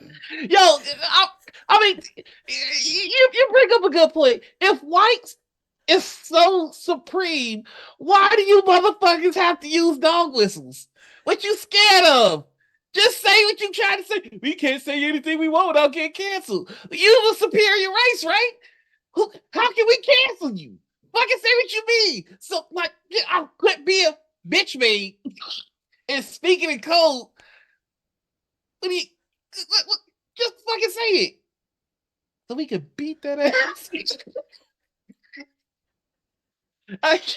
Y'all so tough. You go around in masks and then complain about having to wear masks to save lives. It don't make sense.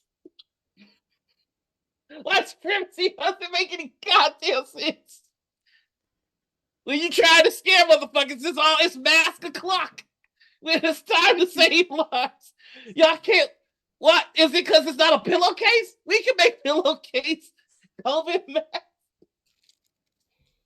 All right. The way I have so many questions for all the Let's Go Brandon people, I'm just like, that's masked to the point of being meaningless. Especially as somebody from Chicago who voted for Brandon Johnson. Like, indeed, let's go Brandon. Taking L's. You got to know so much backstory in order to understand the Let's Go Brandon thing. Oh, I understand it. Like, I know, but it's so useless. Like, it just doesn't. But what I mean is, like, there's so much you have to know in order to understand Let's Go Brandon that, like, when we try to teach you about other stuff and you act obtuse, it doesn't make sense because you got to know a whole fucking Game of Thrones worth of backstory to understand Let's Go Brandon. But all of a sudden, you don't understand what systemic racism is. I can't learn about Palestine, but I know Let's Go Brandon. Like, somebody had to explain Let's Go Brandon to me 3 times for me to go, how did all of them learn it at once? In real time. Because when you put your mind to shit, you can actually do it. Problem is they're so busy on hate, they didn't stop to think that maybe there are better options. That's still the dumbest thing. Let's go. And then motherfuckers co-opted it. And it was like, now we've got Dark Brandon. And then he turns out to be a genocidal boss. And so Dark Brandon became Dark Brandon. It's just, oh, God. Also, let's be real. Turns out to be, we've known this shit since at least the 90s. Like, I hate to tell us our choice. Brandon is his son. Wait, what? Brandon is one of his sons. Oh, so okay. So here's the story of Let's Go Brandon, as I understand it. There was a NASCAR race where the crowd was yelling, "Fuck you, Biden," right? Yeah. And then they talked to the winner of that race, whose name was Brandon.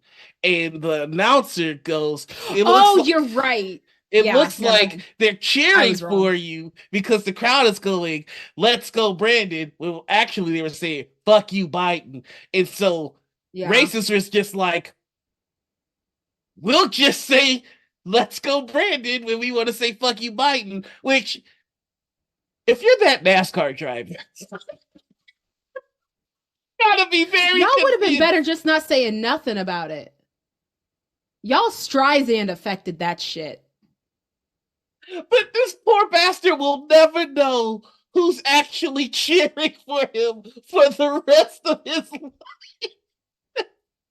And what if he's like, I know it's NASCAR, so who knows? But what if he's actually like a left-leaning nice guy? And he's just like, all my life, I've just wanted to race cars and love black people. You'll never know. But now every time I try, Nazis are yelling my name in support. And I don't believe any of it. I just wanted... what? I'm sorry, that's funny as fuck to me. All right, did we have another question, or Nora, are you still broken? Yeah, he's getting back. He's getting it back. I told you, I'm a professional. Yeah. He's getting it back till the next time I unbutton this blazer. Listen, I'll wobble and shake, but I don't fall down, baby. Really? You're a weeble? Really? Oh, yes, I'm a weevil and wobble, but I don't fall down. I live my life by that quote. That's my Bible. Yes, there is another segment to this show. Turn in next time to me knocking Noir down. Yet another peg. The pegging comes later. Anyways. This is absolute bullshit. I told you that in confidence. Wait, did you think hold on, pause for a moment, time out. Did you think that it wasn't obvious that you're clearly the kind of person who would be into that? I don't know you, and I can tell that. So this is TTRPG Confessionals. This is where you feel like you have a habit that you bring to the table that's less than stellar. This is where you can confess your sins. Now we are not one to ask our guests to do something without modeling the behavior that we expect first. So of course we are going to go first. Nina, why don't you tell us what your sins are? I'm trying to think of the last. Marshani, you gotta slow down with these clips. God damn it. Fastest fingers of the West Coast. Go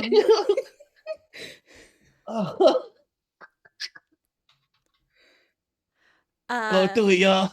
I am notorious for coming up with the same idea at the same time as another player and then struggling to come up with an alternate. Just I don't know if I want to let them have it and just be like, okay, you can do this thing, I'll go do this other thing.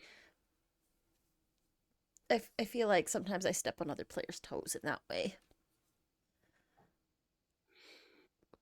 Okay. What Okay. is my penance? So your penance is there's a skill that we talk about in therapy, and it's called a pause. And so the next time you have one of these moments, you be the one to take the pause. Okay.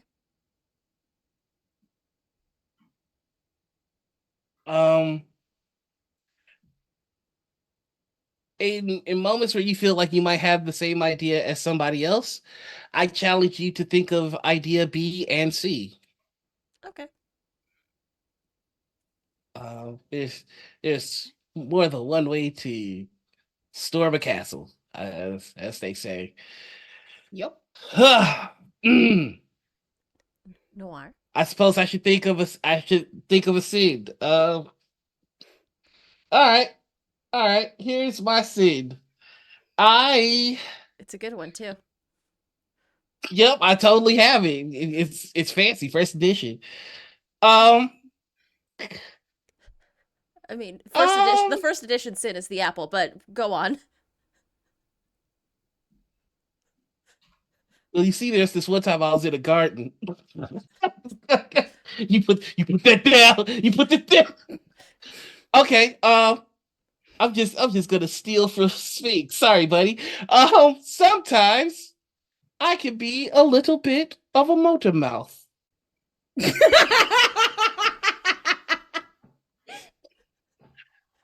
Wow. I don't like the energy we brought into this Chili's today.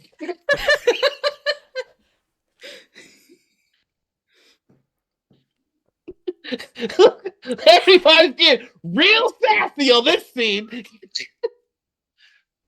And I just sometimes I talk too much. And I think it's because silence to some degree unnerves me.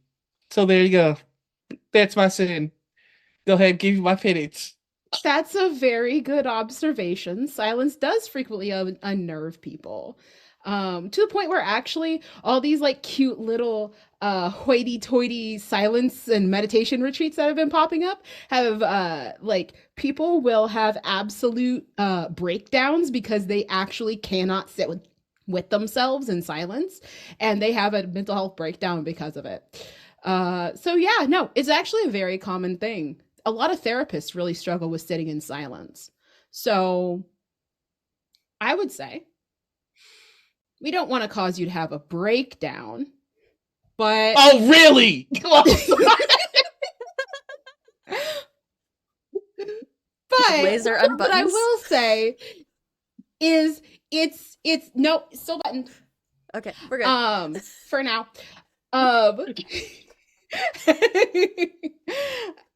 Is that it's very clear, Noir, that you have a specific set of interests in a specific realm. And so I would encourage you that the next time that you are struggling to sit with silence, you grab a gag and you use it. I don't have a gag. What are you talking about? Okay, I'll pull out the gag.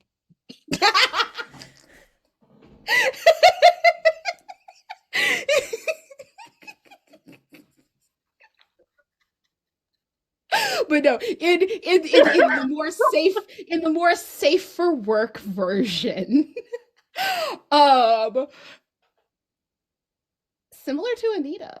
When you notice that your speaking comes to a point where it feels more like a compulsion out of discomfort instead of an actual like thought out desire to contribute and to share in that way, take a pause. Check in with yourself and give yourself a moment to figure out why you're activated in that moment so that you can then either take a break or get a drink, calm yourself down. Yeah. Okay. My penance to you is actually very similar. Try to exhibit some mindfulness when you are experiencing these moments where you feel like you need to immediately blurt something out. Like take stock of what is going on. If it's at a table in a TTRPG, take stock of what's going on in the scene, what each player is doing, and take into your consideration like how that makes you feel. I can tell you how it makes me feel. I get itchy. It's like there needs to be words in the void. And so then dig into that. That's Oh, the okay. surface. Then ask, why does there need to be words in the void? And why do they need to be 'Cause I'm your big. words? Oh, okay. All right. Mindfulness. Hi, can be you mi- invited a therapist onto the show. I can be mindful.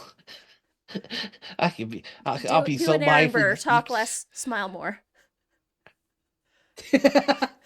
Damn.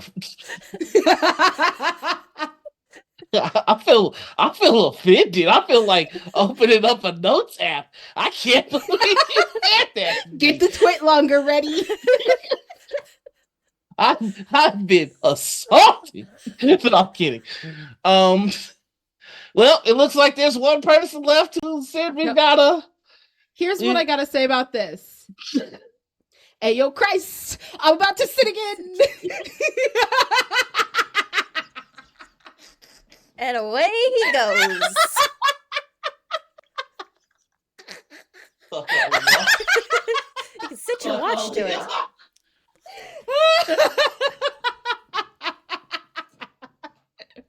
I love Fly on a Boss. That song's so they're goddamn great. good. Nor came into the room to attack one of the cats. He needs a comfort animal. He stole Oh, Watson. Noir wants pussy?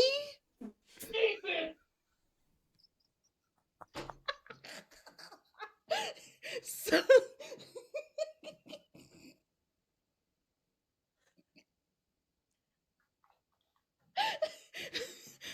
Can you do that in front of the boy? Yeah.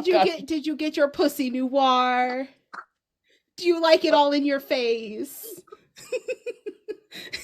You've abandoned me in my time of need. I will remember this. So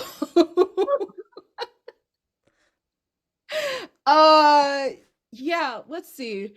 See, I'm not Catholic and I'm not Christian anymore. And so sin isn't really a thing for me. And like as a demon, it's just kind of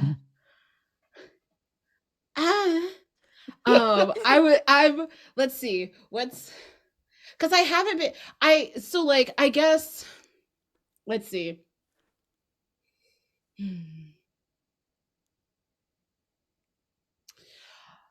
What's one that actually applies right now? Because I'm not a player in anything right now. Mm.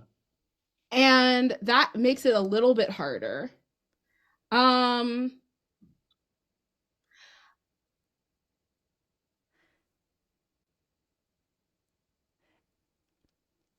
If you want to recontextualize it, as less as a sin and more as a shortcoming or a Oh yeah, blind no, spot where you that's feel not like that's you not the could- hard part.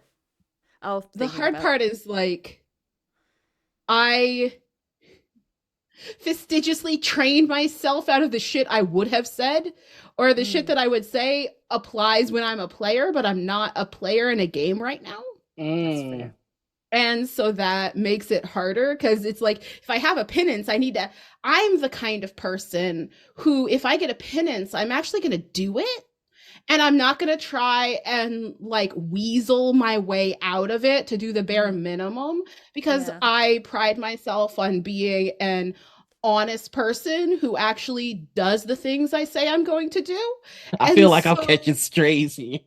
I'm catching a couple too. bitch, You're fine. strays, they're directly aimed at your ass. What are you I was talking I was about? I was hoping that I could call them strays, but Bitch, I there's a mean, reason Starcross is sitting right here.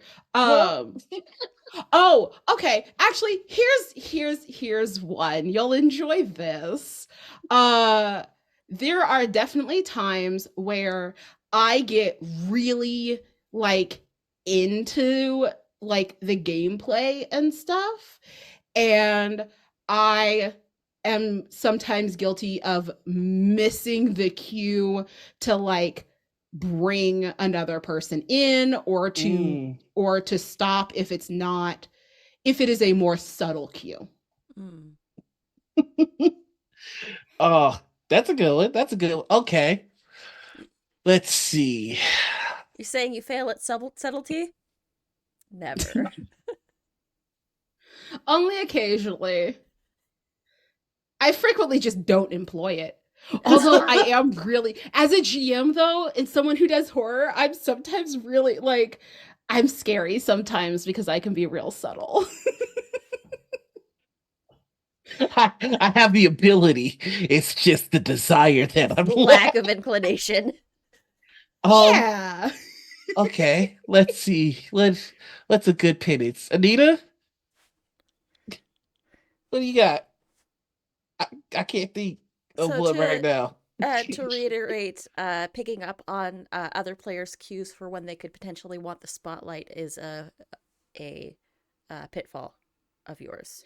Yeah, if I'm like, especially like when I'm super into it, I'm usually great at sharing the spotlight and bringing people in. But sometimes, especially that thing I said earlier about getting really into the story, if Because I'm you're such really a fan of into it. it and I feel like other people aren't quite getting it, it makes it really hard for me to take a pause and step back. Okay. So I think that your penance is going to be as you are interacting with this scene, I want you to sort of like I want you to actually take note of what's happening and think about one person who could play into this and then rope them in with you. Cool. Yeah. All right. Here's my penance. Um, when you're feeling it, like when you're really in the moment, when you're really in the game, share that with your players. Like, just be like, "Oh, I'm in it." Like, just something small to kind of trigger you to like, "Oh, and while I'm sharing this, I might as well just kind of do a quick check in on everybody." Just Like, I, acknowledge it like verbally at the table, like, "Hey, I'm yeah, really into this right now." Above table, I'm I, really into this. I love when my GMs are like, "I'm so fucking hyped for this moment." I'm like, oh, just, me too. I, Yeah. I, I feel like hype is contagious, Share and the so hype. like, oh, okay. Absolutely. You see. I just speaking of sharing in a moment. I am so locked in right now. I am killing this whole thing right now. Good job. I'm in it. Yeah. Proud of you. I mean, you're getting multiple kinks tapped at the same time. Why wouldn't you be into it? Pinks, me? No, I am chased as the driven snow. I've nearly touched the butt.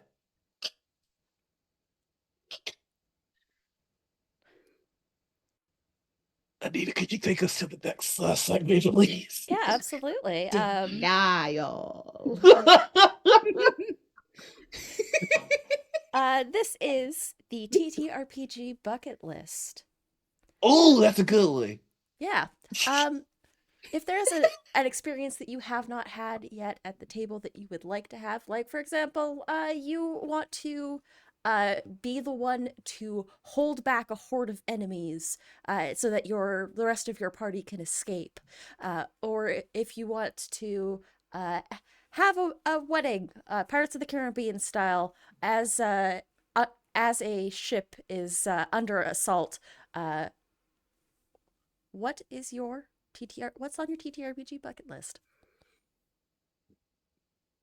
I have so many games I want to play that my bucket list is like a list of games.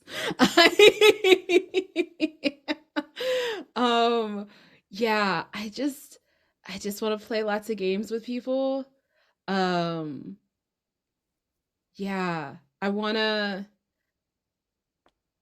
just want to play lots of games with people. That's Good. my bucket list. Is I really like playing games. I like playing lots of different games and systems and things. Oh, I know. I cannot wait to play Motherlands as the as the stuff that I created. Mm. I'm so I can't wait to do it. Um I really I really want to. It's not one of the released classes and professions and stuff, and I can't wait to, because I put a lot of deep love and lore into those things, and I can't wait to play as that. I'm excited to see what comes of the Motherland games. The Motherland game, it has been through a lot, but there's so many Oh my talented folks working god. on. A merry fuck you to Andrews McNeil Publishing, by the way. Yeah. Yeah, that. Yeah, they just shut down I their really entire shouldn't say more than that, but They shut down their entire TTRPG section. They were ready to come in hot in like the TTRPG sphere, and then they were like, "No, let's not," and say we did. dude, the whole book had been submitted, and then they were like, lol, JK. Damn. The book's been done for like a year. Because I know when my deadlines were.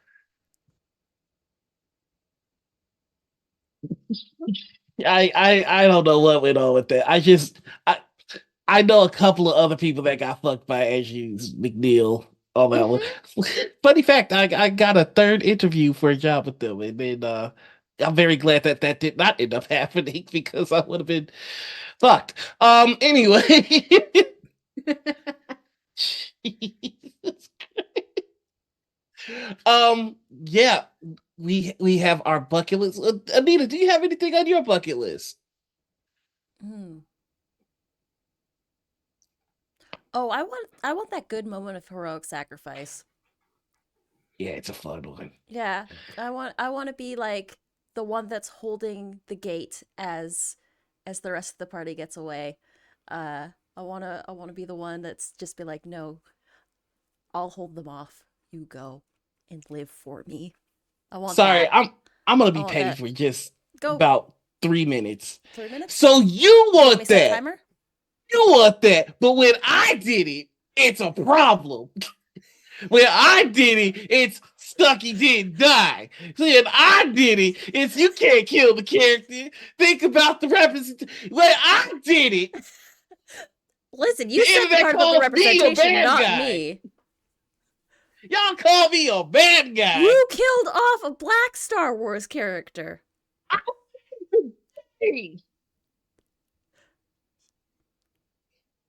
I'm just saying, somebody in this Zoom call is I a didn't little say bit of a hypocrite. I didn't listen.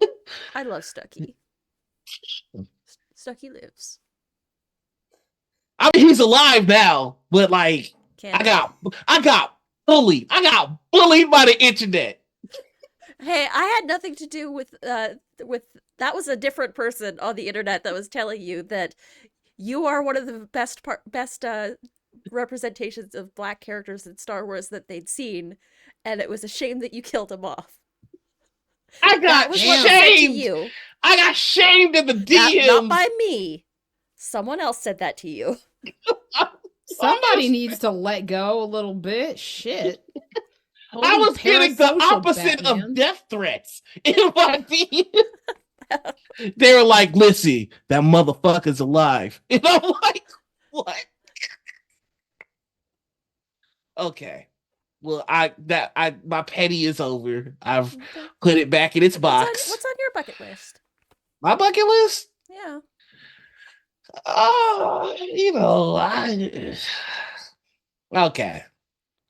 I don't want a heroic sacrifice. All right, I've already done that.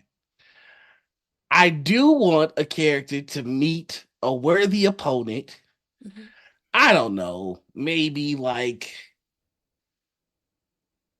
a very tall and muscular Mhm. half orc barbarian woman of some sort. And I don't know, we fight on a mountaintop and she takes my character and lifts them up full range of arms, like in the air, and throws them off the mountain. Um, You would say you want the final uppy? and then my character falls to their death, and is greeted by another muscular femme individual on winged horseback A Valkyrie, perhaps? who takes my character's hand.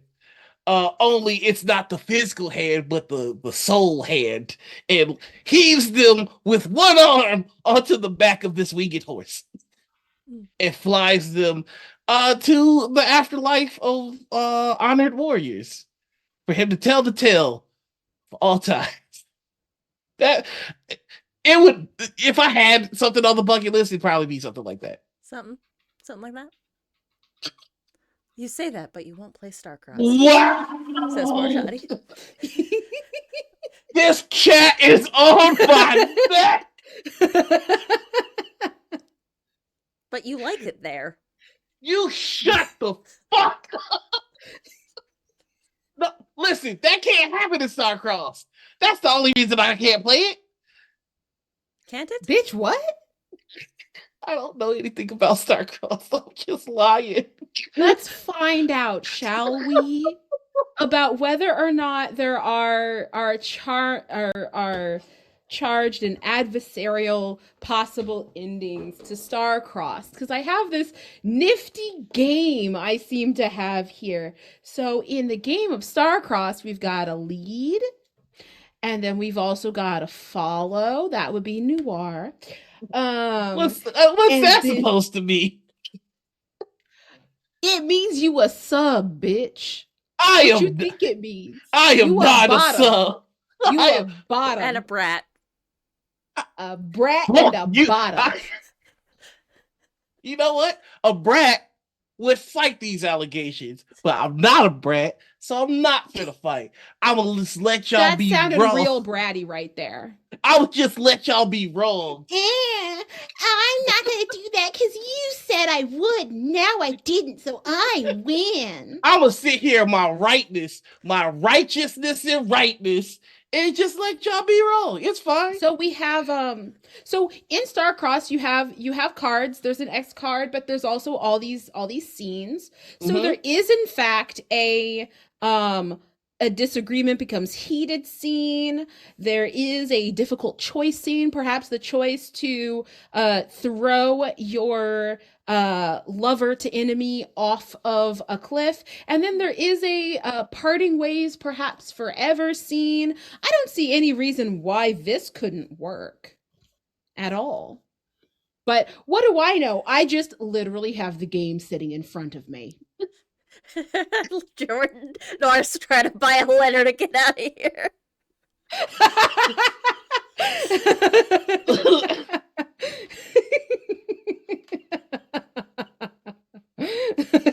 You know, we've already done the season signups for shows on Critical Misses and everything. I mean, it might have to be like a chat incentive or something. I want listen. Nobody wants to play StarCross more than me. I want if I could, I'd play right now, but I can't. I can Because- send you my address. I don't think you're that far. Yeah, North side here. Which side? We're north side. Okay. Yeah. I mean, I'm south side, but it's not that difficult. I mean, you know, I listen, have a car. we would love to. I cry every night because I can't play StarCraft. You know what's great? I love tears. They're delicious. Care to share, friend? You have 3 lifetimes. Vote a friend 50-50 and poll the chat. Nora has used all of them. So the great thing with Starcrossed is that it doesn't have to be a whole season. It can literally just be a one shot. I believe the game takes only 2 hours. Wow, I mean, yeah, that'd be such a cool one shot. Like, it would be so cool that we should let the people watch. Is the thing. I don't want to waste that magic. I don't want to waste the magic. If we only had the tech to record this. If only we had the tech. But I mean, our season, our schedule, we'll have 2 hours to put that in there. Oh man, I would love to pre-record this. I mean, and we don't even know if we would have an audience. Is the thing that like StarCraft is not a like Hey chat, real quick, just a test. Everyone who would be interested in seeing Noir play StarCrossed, please just type 1 in chat. Like, and if we don't get more than 6 ones, then I don't know if we can do it. It's the thing. Pretty sure someone submitted it as a critical misses for spring. Let me have a look. I need you to do me a favor real quick. What's the favor, babe? I need you to stop doing whatever you're doing. Hey, right so now. Noir, do you like to think yourself as like a good person? You know, what is good is the question. Noir, answer the question. I think that I am a fallible person. Are you the kind of person who likes to help charity? I love to help you, motherfucker.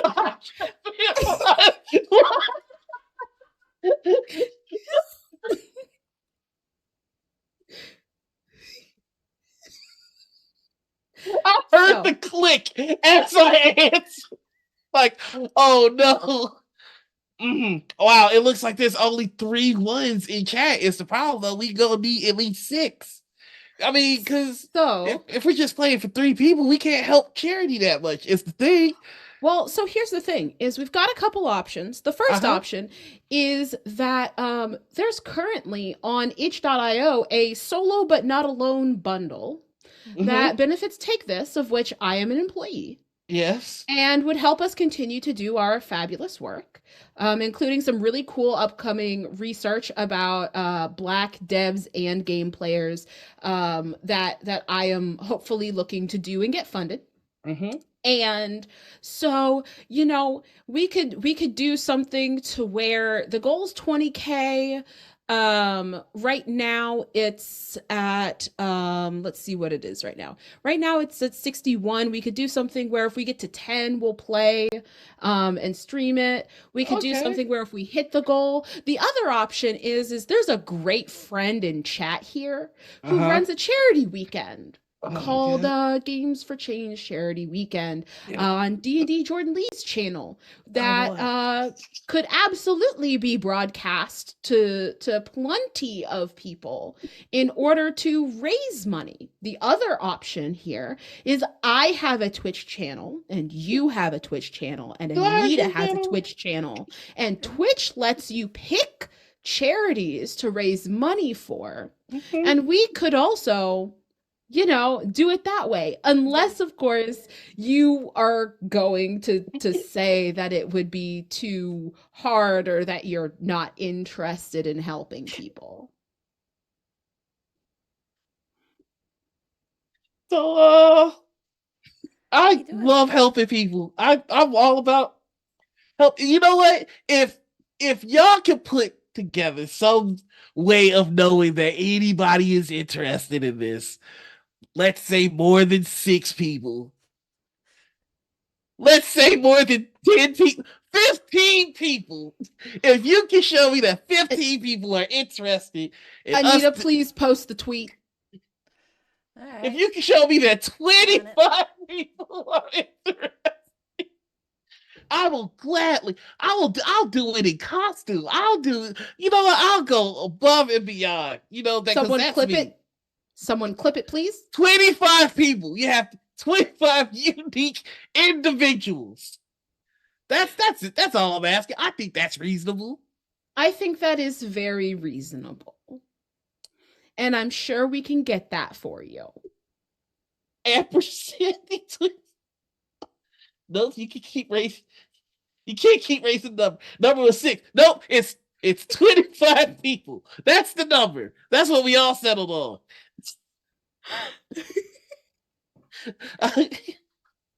Yeah, I mean, because it should be easy, right? I mean, of course, 25 people want me to help people and want to see us do this game. So we can make that happen. 25 is fine. That'll be no problem.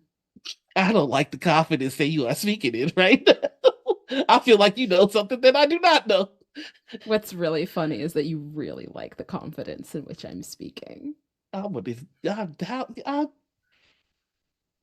What's the up, tweet is going to Watson? be, do you want to watch the Nora Enigma play Starcrossed with at Mental Woke for charity? Like this tweet, and if 25 of you do, they'll do it. Know about a like now. I mean, I think comments.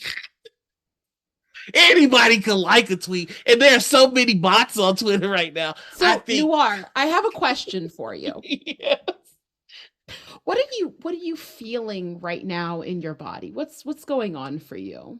Right now, I'm feeling an abundance of confidence.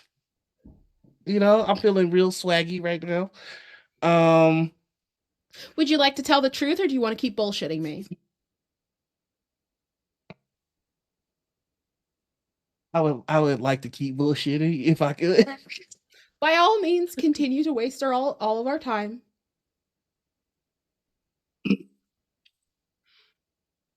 I didn't move the goalpost. 25 comments and we're good. We're good. That's it. By individual users. That's it.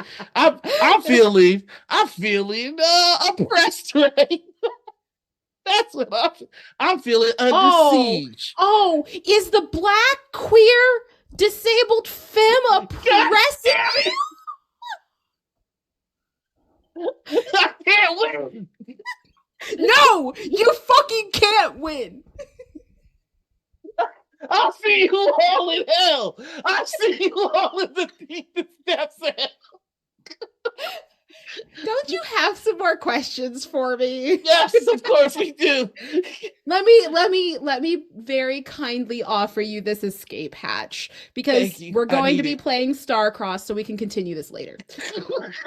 Next question. I don't think we've got 25 people willing to stop and comment. I think they'll like and then leave, and then I can say, well, how we know those 25 likes didn't come from bots? We didn't get the comments, and then I think my defense might hold. This is the hope of a Bears fan. Y'all have never seen anything like it. I think the defense will hold. All right. The next question. We have been collecting TTRPG commandments from our guests, and now it is time for you to give us your commandment. Now, before you give us your commandment, I'll let you know the ones that we already have, which are: everyone at the table should be just as invested in other people's stories as their own. The perfect table is one where no one person's fun is more important than the other. Thou shalt create fun experiences with players less experienced than you without the GM asking you to. Thou shalt play many different games with many different people. Thou shalt not treat people as things. Prioritize telling a good story as a group instead of as an individual. Thou shalt give your baddies daddy energy, and thou shalt add to the world you're playing in and not just live in it. So those are the commandments as we have them written. What would you like to add?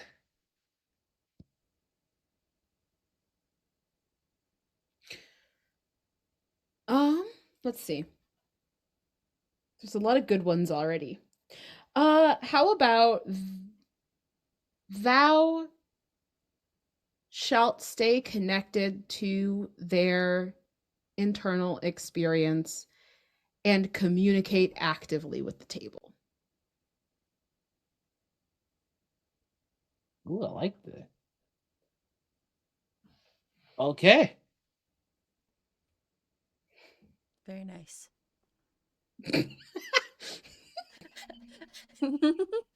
I'm sorry, I just looked at the chat. It's fucking hilarious. Am I getting cooked right now? I feel like I'm Yeah. getting cooked right now. I don't think cooked is reaches the level. All right, let me see what you motherfuckers are discussing while I'm trying to be professional here. I heard Let's have a- 25 first. I'm with Noir on this. Thank you, Ampersand. You're a real one. That's what you settled on. Yeah, we settled on 25 comments. Okay. No- One, no one two, settled on that number. 3, You 4, threw it out there. 5 so far. 6. 5 what? 6 comments. Comments. There's 6 of these motherfuckers already. 5 retweets. And 5 likes. Stop. I'm gonna just 6 real likes. quickly hop on. 6 retweets. Hop on my. It's going up as we're looking at it. Yep. I'm just gonna do a Fucking- real quick What do you? retweet, another comment, and then. If there's yes. anyone really Yes. willing to kill you in a romance game, Noir, it's me. 4, 5. Anita, your comment doesn't count. I'm And sorry, are it's a separate you account. saying that Anita doesn't count as a person? No, Are you that's saying I'm what not a saying. person? Wow. Are you saying that Anita doesn't have money that she could pay towards this? No, that's not what I I'm actually- saying. I'm But I saying have the time same- that I I can would pay towards think- this. I would think that as a black man who has had to struggle in this country, who has a history of our people not being counted, that you would not be so quick to discount somebody. My God, Noir. I don't think so. Wait. Why does the numbers keep going up? Just do a Anita's got quick like 8 refresh. accounts. I mean, if you want, I can hop on some alts, but like, No, see, that's what I'm talking about. I just commented with my own personal account. This is just my voice. The No, rest that's of them. I'm saying the Critical Missing channel, Twitter. I don't think that should count. Oh no, we made the initial 11 post. comments. 11. Would it help if I would it help if I got the the game makers to also like I could email Bully Pulpit. I know them too. They're real nice. They do it. They'd do it. They'd send us the expansion too. What is happening? Here's what's happening. What's happening is that you're not running from this anymore. There's no longer that option presented to you. So you should probably just nut up and enjoy the ride. Dastardly motherfuckers. StarCraft also uses a tumbling block tower. Correct me if I'm wrong. Yeah. Yes, it does. I have one right here. Okay, I can figure. I think I know how we would tech this. Yep. Oh, I have so for Dread, I have a block drop that works online as well. But I'm also very serious about the fact of like I have a whole ass house. We can figure it out. Yeah. I guarantee you we got enough webcams and shit that we can still do it. We Yeah. could, yeah.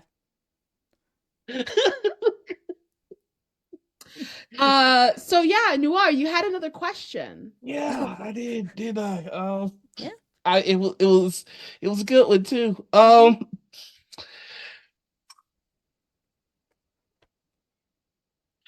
More people are coming into the chat. What the fuck? Did you like the beacons of Gondor? Hi everybody, welcome in. We're currently teaching Noir what it means to be a man of his word.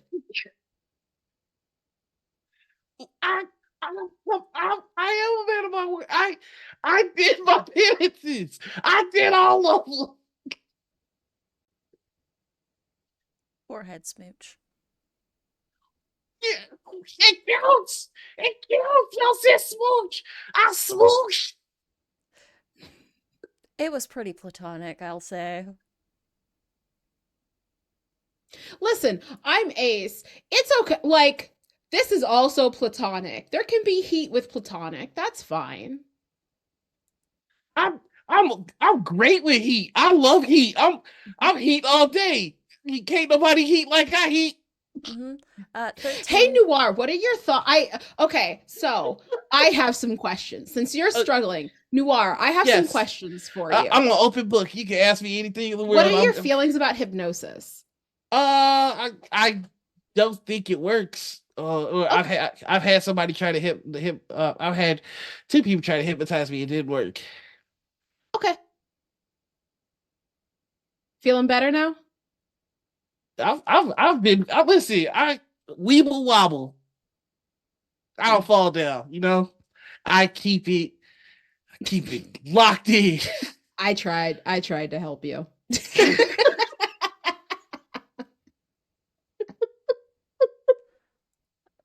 13. Over halfway.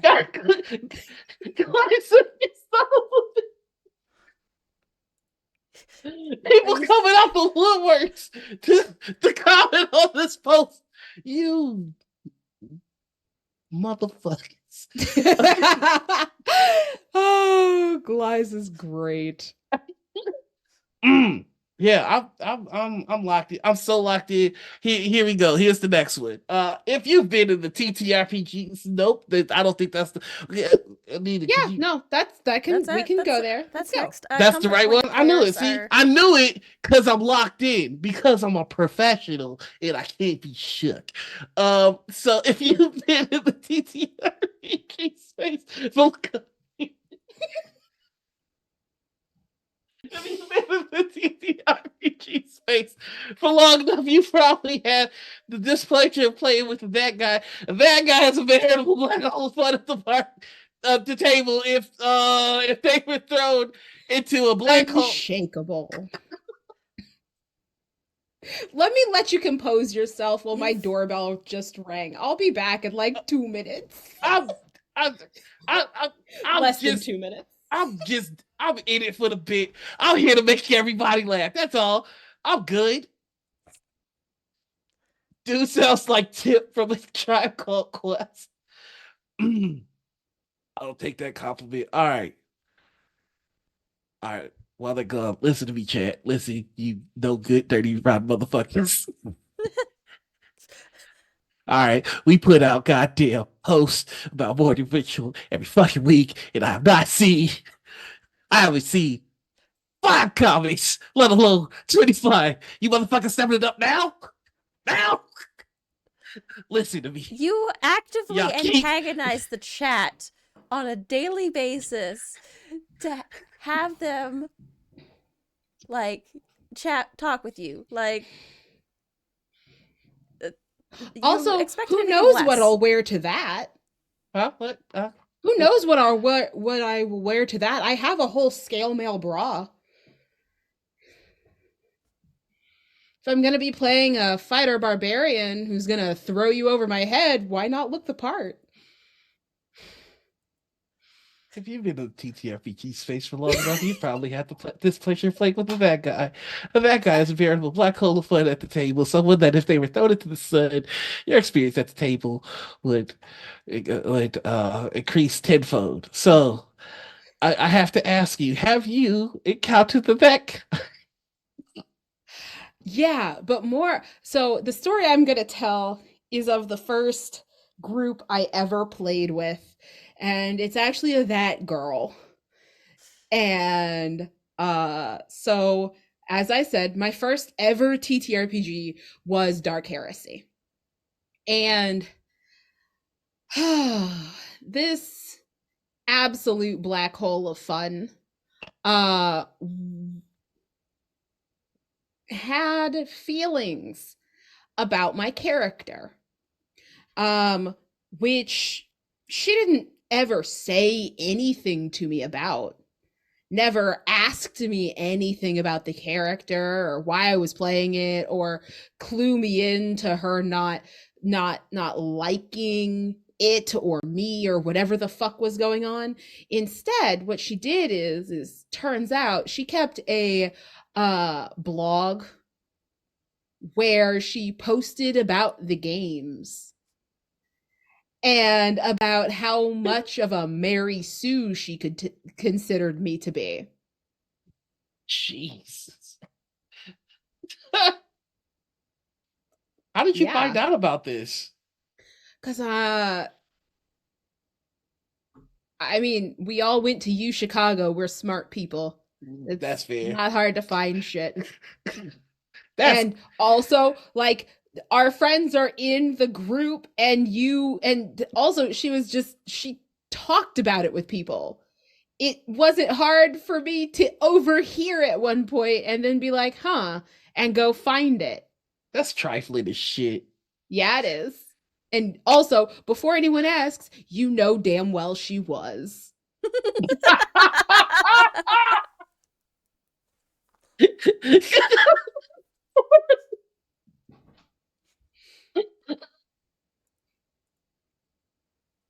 I'm sorry, just the amount of times Anita has pointed to her own white in the series of this show.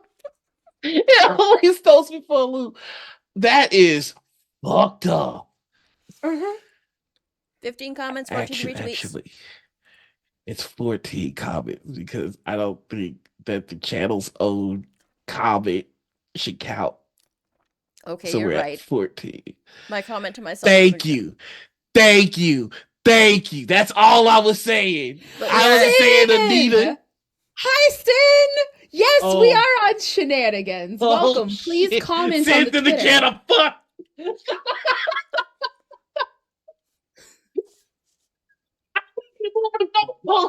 Y'all keep trying to set up.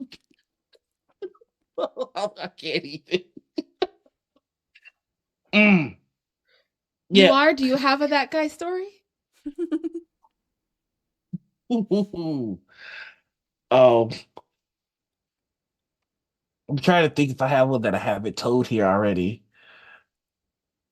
Sin just retweeted and commented.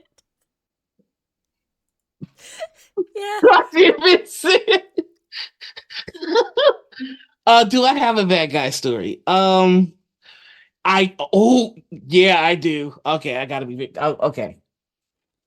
So, I don't even know how to set this. I'm at a table and I'm GMing, and I was talking about the game with somebody, and I was telling them about the people that I was having playing and all that kind of stuff, and they just kind of invited themselves into the game. So I'm like, you know what? I'll make room. We can make it work. And so we're playing the game and we're having a good time. And the story is very clearly going in one direction, right? It's I just recognize the story. Yeah. And it's not like when I say the story is going in one direction, I don't mean like I, as a GM, am saying everybody go here. I'm saying that the players have all kind of decided we, as a collective, are going to move the story here. And this one person goes, but wouldn't it be funny if I did the exact opposite instead? And so it was like that for the majority of the game. And whenever somebody would have a moment, their character would just invade that moment with like a waka waka levels of comedy, I guess is what we'll call it. It was not a good experience. It was a poison player that just kind of killed the table. And that is my bad guy story. So yay. How about you, Anita? You got a bad guy for us? I'm trying to think of one that I haven't told yet.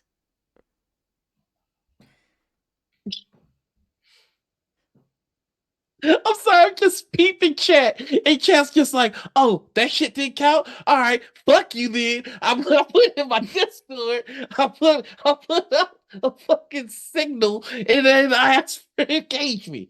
I'm like, damn, I I think I might have fucked up. Thank you You for are. reminding me that I should probably put that on the Critical Misses Discord. Please understand, Noir, that I don't come in here talking about building community and being in right relationship without rolling motherfucking deep. I swear to God, you put out the call. And what the fuck is I rappelling from the rooftop? Just wait. Listen. Just wait till Tanya comes back. I'll put it up everywhere. I'll have the entire goddamn Motherland server up in here. 100%. I've commented 20 times. Does it count? We're doing some bumps. What is it at right now? I'm scared to check. Since Cassie has my whole phone number, don't play with them. Oh my God. We're at 16, but I Thank think you, Sphinx. I think Ampersand It's- did comment twice. I said it had to be unique individual comments. Yes, That's but why here's I'm the thing, saying. though. It's getting so much engagement, it gets a little fucking hard to tell. Anita's That's true. trying to I'm do the scrolling job through. you asked her to do, so maybe you should try shutting the fuck up and letting them. Damn, I knew it was gonna be a rough episode today, y'all. This work. Okay, I'll get my ass cooked out here. Somebody help him, Ruffin. Shut this shit down. It's okay. It's okay. You got 53 minutes before we need to go raid Ampistrano. That's true. Right. There's a time limit. I didn't There think of that. is. You right. It has to be done before the episode's over. Oh, whoa. Well, no, that's what you just said, right? That's what I heard. I heard No, that this had to I be done. I said I was talking about the live in real time absolute drag that you are receiving. No, I thought you was talking about the competition, because you're right. It should have. If it's just 25 comments forever, Your- that's not Sorry, a challenge. Your wording of the original post oversights are stands. not my problem. What did you say, Anita? I was gonna say that the wording of the original post stands. I don't know, man. 25 posts with an unlimited amount of time. That seems a little unfair. You know, I'm just saying. I'm just saying. I'm not Noir, gonna this ask is for any getting changes. pathetic. We are at 17 officially. 18.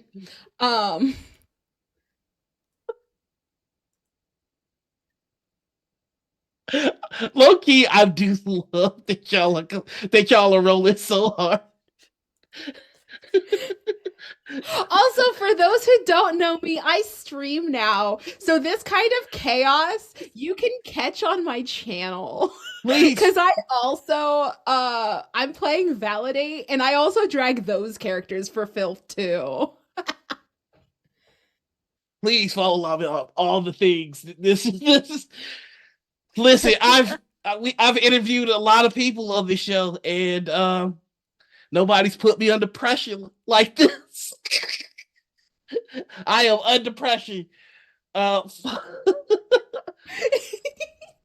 but man, if y'all don't get it done by the time we wrap, I'm just saying, like, it's If y'all don't get it done by the time we wrap and Noir tries to weasel his way out of this one again, stay tuned for the next episode where Anita lets me in the house with some rope and chains. I mean, don't threaten me with a good time. Oh, I did that shit to myself. I should have paused and then fucking took account of what I was thinking. You shoulda, but you don't like 17 right now. Who even are some of these people? I've never. Yeah. I don't eat. Who is Fluffy Snowball? Motherfuckers are coming out from. That's part of the that's part of the Amphistrano D&D Jordan Lee side of things. You forget. There's Charlie got their whole squad just like blow the conch. All right, either or mindset. Wow. I'm gonna do a real quick quote been on my retweet ass on this. all day today.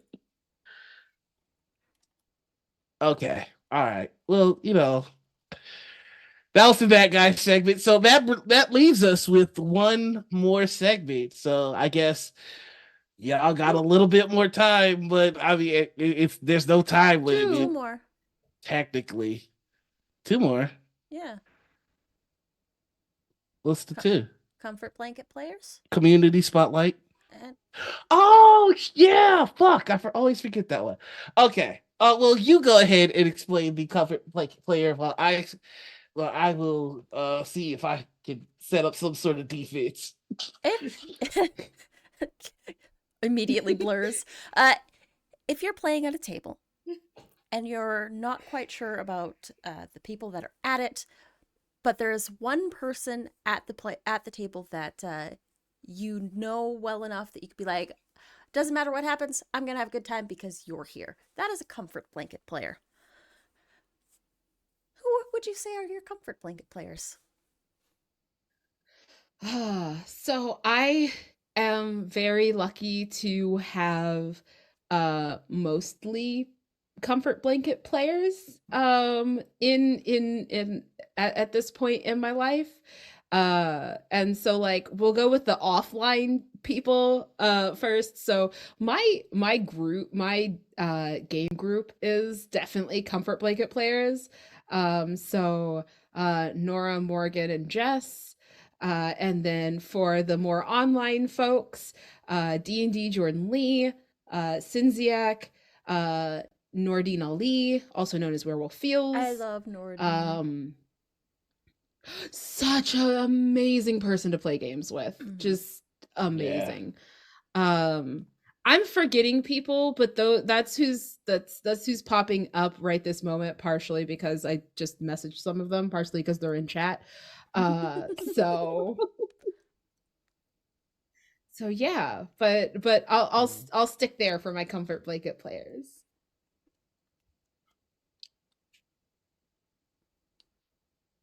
How you doing, Nor?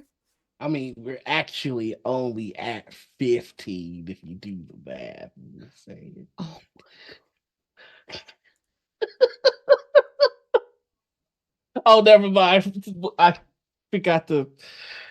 You forgot to refresh. All right, now hold on. Hold the goddamn phone. 1 second here. Who's your boops? That's clearly another account for AJ. This is the shenanigans I was talking about. So, who are your comfort blankets? Who would you like to call for help right now, Noir? My comfort blanket players are in that thread. I can't turn to them for help. That's Husha underscore bops. Clearly not Husha underscore kid. It's a legally distinct my entity. comfort blanket. Of course, all of the street punks. Those are all my safety blanket players. Everybody in Critical Misses, of course, safety blanket players. I really want to expand and play with more people. Because I've been playing with nothing but safety blanket players for a while. So I mean, I wish I had more time to like commit to like a full campaign, but like I would love to either guest or do some one shots to expand my blanket One shot, you horizon. say? With someone you've never played with, you say? I'm so fucking. How am I this fucking stupid? And I'm confidently stupid. Is the thing though? Like, with my whole chest. Okay. So that's that. How about you, Anita? What are your safety play characters, people, players? You're one of them. Yeah, you're one of them. You the one that created this thread. Don't try to be all sweet on me now. You did this. Me? I didn't do anything. You're the one that said it. rue this day. I just put out a tweet about it. But you're one of my comfort blanket players. AJ's one of my comfort blanket players. Darby's one of my comfort blanket players. Chaotic Darby. Husha Kid. It's the Riddler. D. Every time D's at the table, I know that I'm gonna have a good time. I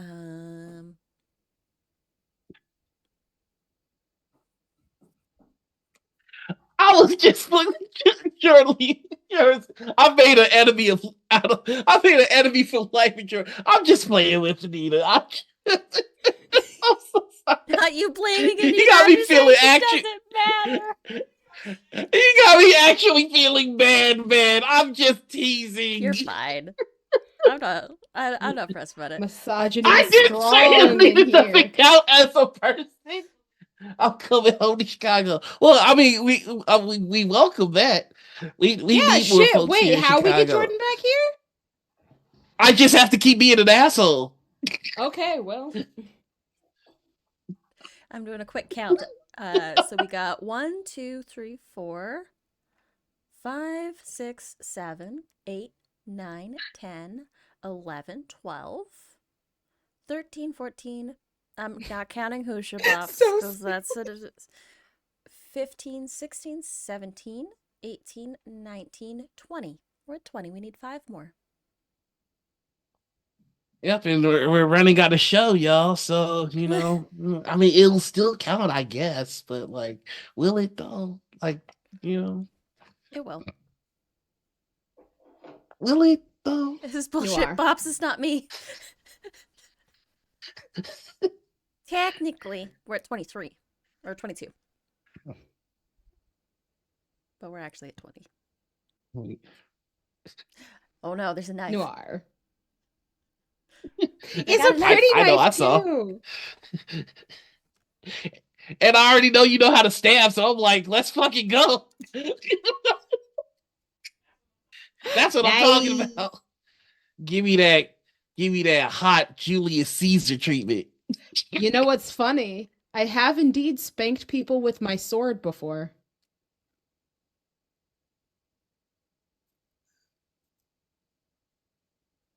So, Anita, you were saying Back to Safety mental blanket health. play. Hi, everyone. Oh, I already did. I told you my safety blanket players. Nor EXE has stopped responding. We're gonna need to do a hard reset. Actually, the hard resets are probably. Anyways, Noir has embodied more silence in this episode than he has in his entire life. how does one apply? No. Don't we want to talk about how we're discriminating against the Hoosians? That's a fun comment. Let's talk about that one. Let's We got discriminate. 5. You know what? You're right. That comment counts. We're up to 23. No. Let's. Okay. Hoosier Buff is clearly Hoosier Kid. You played yourself. You said that we were discriminating. We don't want to do that, so clearly we count it. No, that's not at all. Retweeted, quote retweeted it again.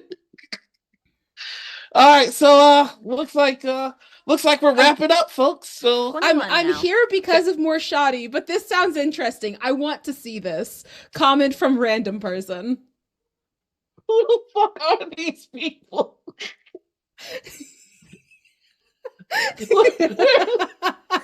Husha Kid is Puerto Rican and black. Husha Bops is black and Puerto Rican. There's a difference. So, also, let's use this power for good. Yes. Also, please. like if you haven't gotten the not alone solo TTRPG bundle to benefit yes. take this, please do. Also, because that will give me more ability to be like, hey Noir, you don't want to let all these people down, do you? You like pleasing people. It's something that helps you to hide all of the deep trauma that you pretend like isn't a massive influence on your sense of humor and self-deprecation. So Me? Trauma? I don't know her. But yeah, please get the solo but not alone bundle on itch to benefit take this. We do a lot of work and for mental health in gaming spaces and communities and industry, and I'm the clinical program manager, so yeah. Hell yeah. Also, anybody who was at 23. PAX Unplugged knew damn well that I would make good on the lingerie threat because I flashed the entire of main stage as a bit during wrong answers only, wearing this same blazer, just a different underneath. The underneath for that one was a bodysuit. Here's the challenge. If 10 people can do a screenshot showing that they purchased this, then I'll play any game in this bundle. Allow me once. In addition to Starcrossed? Yes. For the Twitter? Okay. Because I will say that probably shouldn't be that hard because while we've been on, it's gone up almost $100 already. So are you fucking serious? Yeah.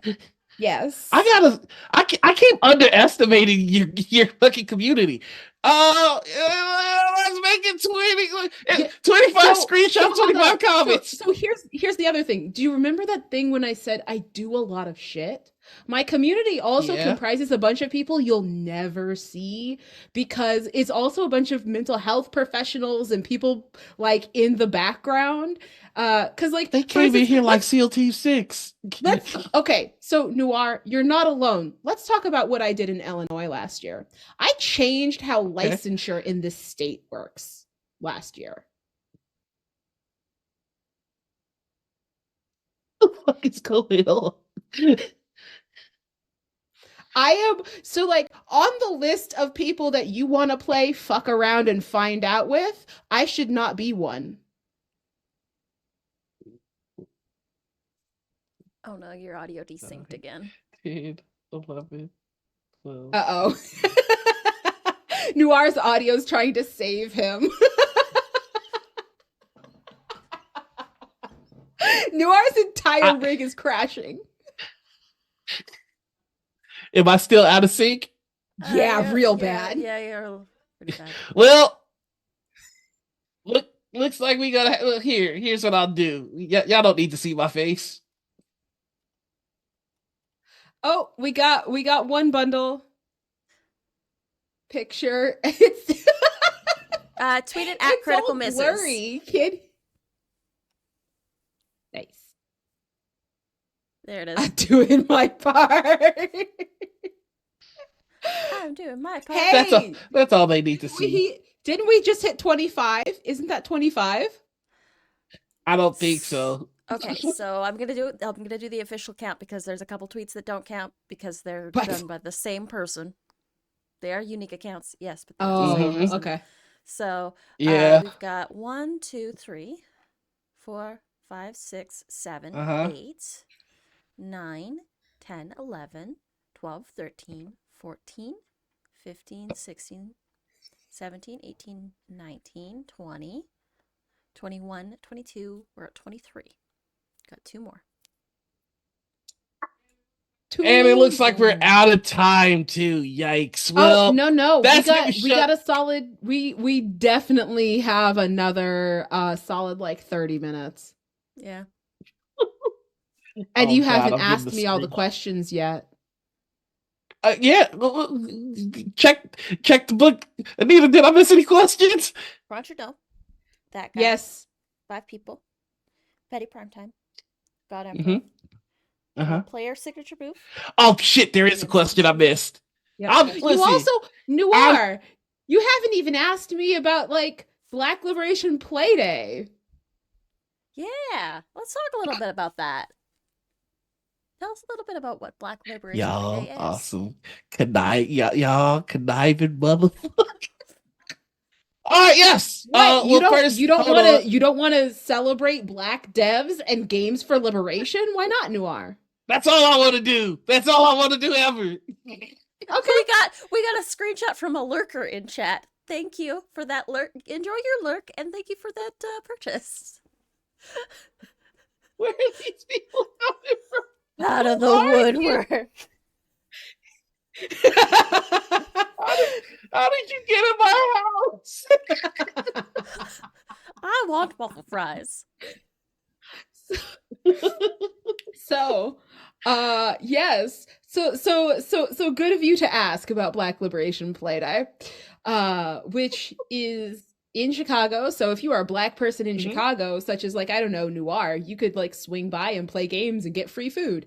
But Black Liberation Play Day is basically an intergenerational monthly day of play for Black folks on the South Side of Chicago. It came about as part of a collaborative that I'm part of called Paths Chicago, Partners in Abolition, Transformation, and Solidarity Economy, or Transformation, Healing, and Solidarity Economy. And it's at the Let Us Breathe Collective's breathing room space. And this month on the 27th, we are actually playing Session Zero System because the amazing and phenomenal Gabe Hicks provided me with an entire box of copies for the event.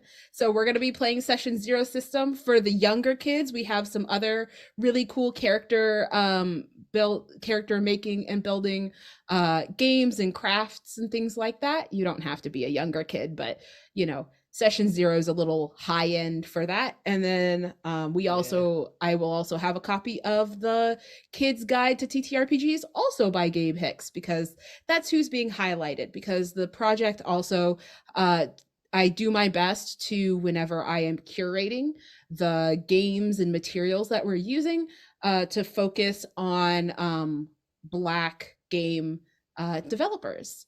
So yeah, and then all the themes help to connect folks to their imagination and creativity.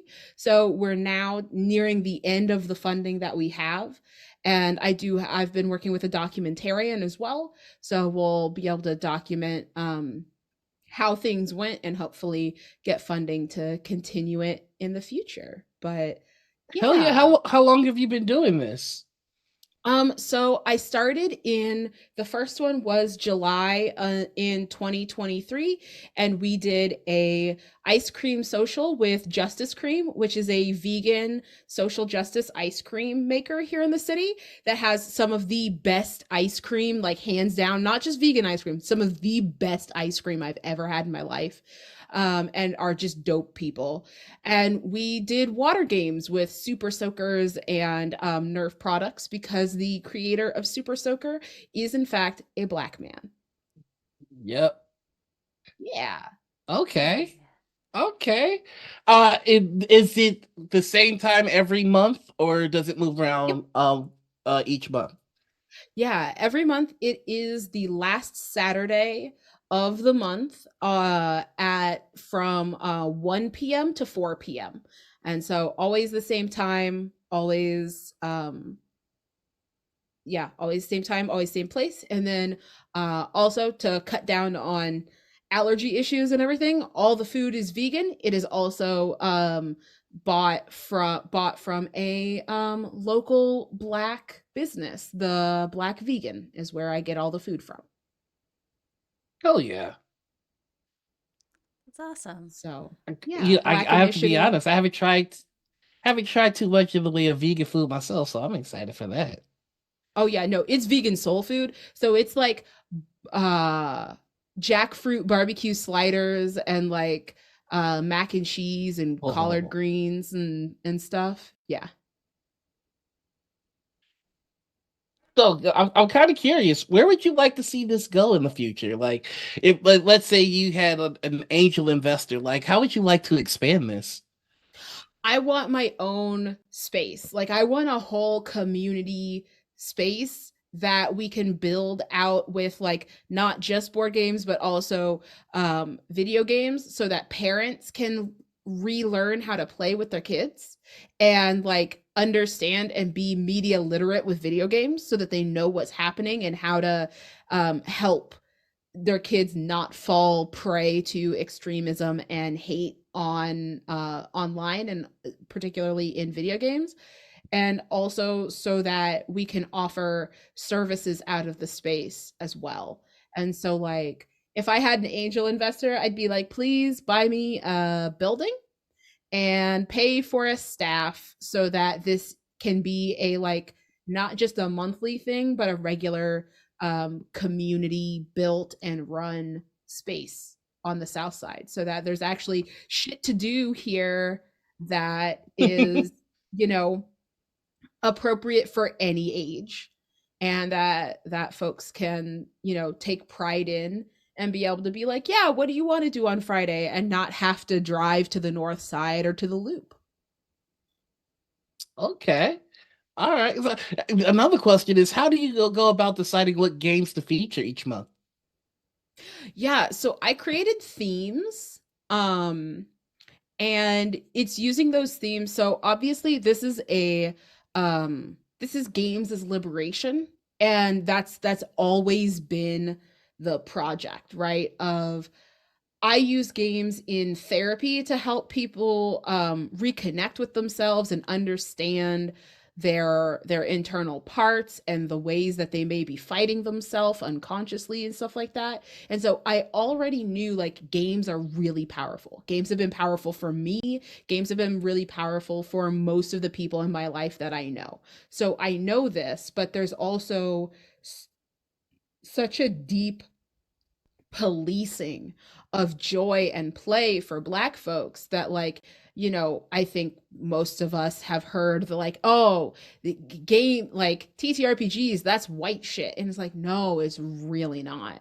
And so being able to bring it not just as a like, oh yeah, let's play games, but as a genuine let's play games in a really meaningful and important way that is a safe space for us, so we don't have to worry about the white gaze, we don't have to worry about people not understanding how things work but still connecting us. And so like that that idea of connection also, I do a lot of teaching and education in a lot of spheres, and so that also um means that I know how to build a curriculum. And so Black Liberation Playday also has a like loose based kind of curriculum that, even though people don't have to come to each one, is designed to, if people were to come to everyone, kind of build on itself, right? So that we started off with just like, we're doing an ice cream social, we're getting people out here, we're getting people to see that, like, yeah, no, the stuff that they find fun, the stuff that's play, like, it's Black shit, like it started as our shit, right? Yeah. And so like so that was the first one. And then in August we did historically Black and African games. So we played a couple different variations of Mancala. We had playing cards for spades, teaching people spades and things. September we did Better Together, which was cooperative games. So Tessa Collective is a games development company that does a lot of social justice and environmental justice games. And so I bought basically multiple copies of every game they have and introduced people to those, right? Games that don't pit you against each other, but where you work together to strike. The game Space Cats Fight Fascism. Games that teach you movement techniques and history while still actually being enjoyable to play. And then I love Halloween. So October was our Monster Mash. We did costumes and monster games and featured Black devs who had made games like that. Monstrosity and Dead Apocalypse were the games for that. November was Imagining Community. That was not a Black game, but it was an Indigenous BIPOC game, which is Cozy Town, a TTRPG where you create a town with characters and you play through seasons. And so that was the start of the TTRPG exploration, because we were, right, like getting people connected to their history, getting people to work together, having a bit of fun and connecting with ideas of the monstrous is not so monstrous, but also as ours to play with. And then moving into TTRPGs and building a setting, building a community. This month is character creation. And so we went from the setting. Now we're going to be imagining characters, imagining new uses, different versions of us. And then February and March, I still actually haven't decided on what the last two are going to be. I'm not sure if we're going to go and see if we do some like one-shot type games, or if we're going to do a little more like free play and have people play all of the shit I've already purchased. How many tables do you have going like consecutively at this event? Yeah, so it depends on how many people show up. Mm-hmm. The space accommodates easily about 3 to 4 tables, just depending on how many are at each. We had 3 in November, and some of them were really big. When I say 3, I think the little kids who were doing the little kids and the adults that were doing like crafts were at a big round table, and I think there was like 7 or 8 people at that table versus the like 5 to 6 people at the rectangle tables at the other two. But yeah. No, you gotta be one of the GM for this event. I'm like, okay, all right. We hit 25. Yeah. You motherfucking stalled out. You motherfucking stalled out so goddamn hard. Now we're at 26. Noir, I don't think that me talking about my work that I've poured my heart and soul into is stalling out. I think that's a little fucking hurtful. Important to our I guests. stepped in it. I'm just teasing. You know what? I submit. Y'all win. Y'all have won here today. I must hide behind this picture because even my tech is scared. Our bundle purchases are currently at 3 bundles purchased. All right. Well, let's get that up there, y'all. Let's buy more of these goddamn games. Yeah. All right. So now, I have Yes, another question for you. And absolutely. this is just out of personal curiosity.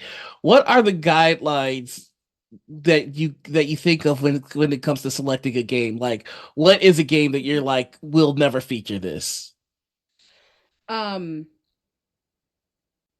I will never feature games that are colonial in nature, right? So like when we play Cozy Town, it's specifically like Mm-hmm. you are building a community to work together as a community, and you're not taking over shit or anything like that.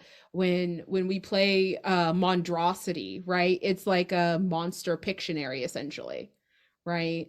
Um and so there's definitely games that are, Black devs made, and they're fine games. Some of them I love, but I will never feature them as part of this project because it's not the point. Like, as I said, the organization that I'm part of, Paths, is partners in abolition, transformation, healing, and solidarity economy, right? Like, we have a very specific liberatory decolonial bent, and if a game can't fit that, it doesn't belong there. Because while I want every game we play to be captivating and fun and have people wanting to stay for the full event, um it's we're not going to do that to the expense of what the space actually is, right?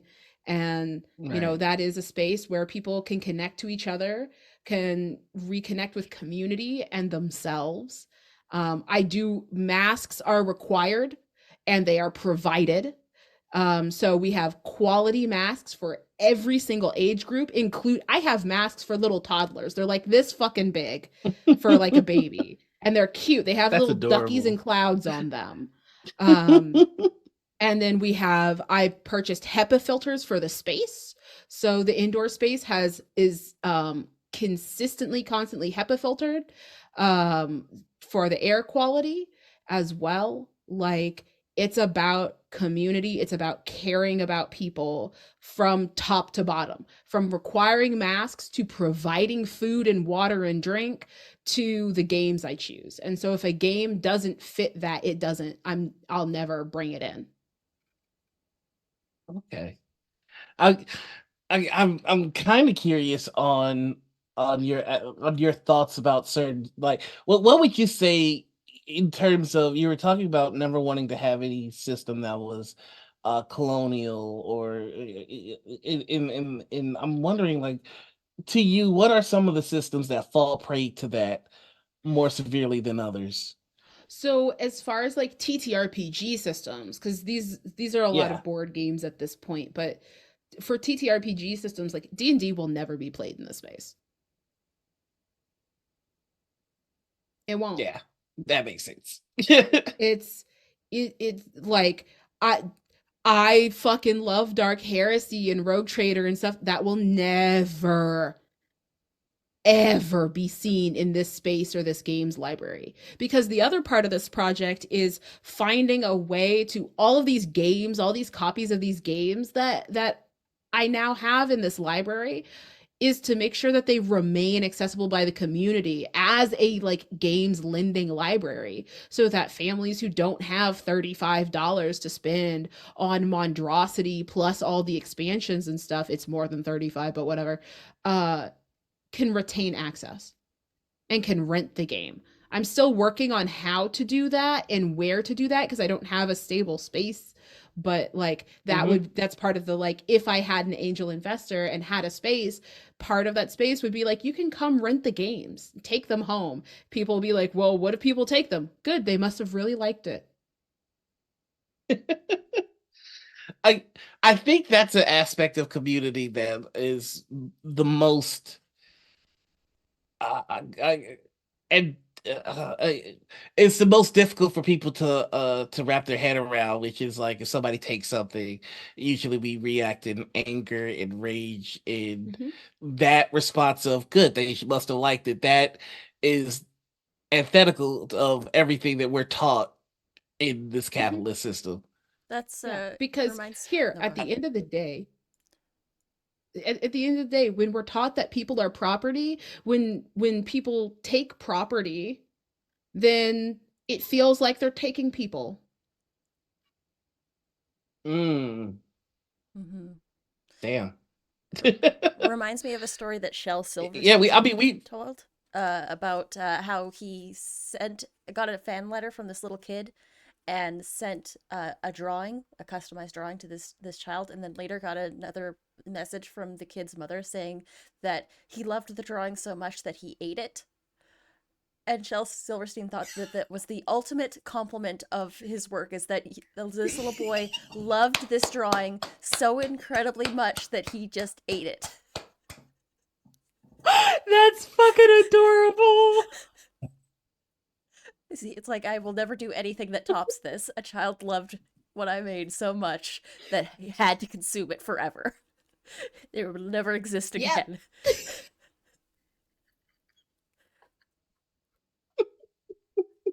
Amazing. you know Yeah. I know that it's been a side activity of mine to try to find a space to do productions in Chicago as well, like a studio space. Have you ever considered taking part in or being involved in like an in studio actual play? Yeah. Like if I was invited, sure.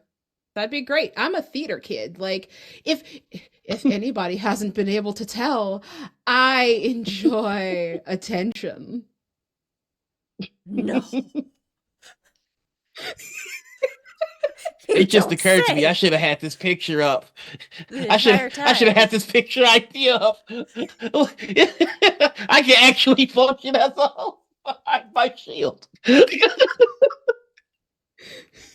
Oh, okay, I was wondering about that, and also I never got around to asking you how long have you been in the actual place space, and what projects have you been involved in? Yeah, not long. A couple of years at this point, I think, like 2020. So I've been on we do share having been on One Shot. Um Yeah. I've been on One Shot before. That was great. I was it was an episode we were playing for the captain, I think, with Classical Glyza and Cutest Patoot.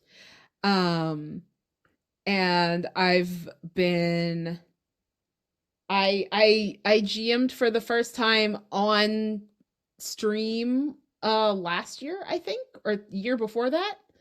Um so like not super long actually, cuz therapy and community mental health kind of take up a lot of time and space and suck out your soul, and it's a new thing of me not being devoured by those systems.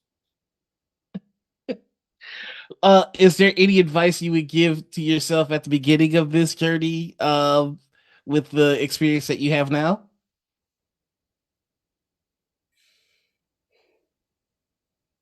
Mm,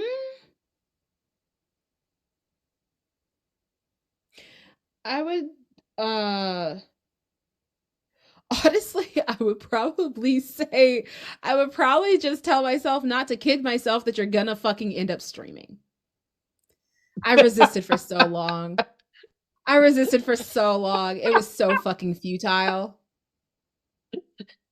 What was the final straw? Um, some work stuff with Take This, and I was like, fuck it. I just need to know how to do this production shit. Like I need to know how to go to live and all this stuff. I've had OBS on my computer for ages because so I have an off and on podcast I do called Woke Mental Wellness, because again, I do a lot of shit and I forget to mention things. So Woke Mental Wellness is my podcast. I'm looking at doing another season of it. I'm working on the funding stage of that. But so like I've had OBS and all these things on my computer for ages. I've just never used them to stream because I was like, streaming's a lot of work. I already do a lot of work. I don't need to add anything else. I don't want to monetize any more of my hobbies. And then I'm like, it doesn't matter the monetization. Like this is just kind of fun, and I want to play King of the Castle, and you can't do that without a stream. So now I stream. Was King your of the first stream on New Castle. Year's?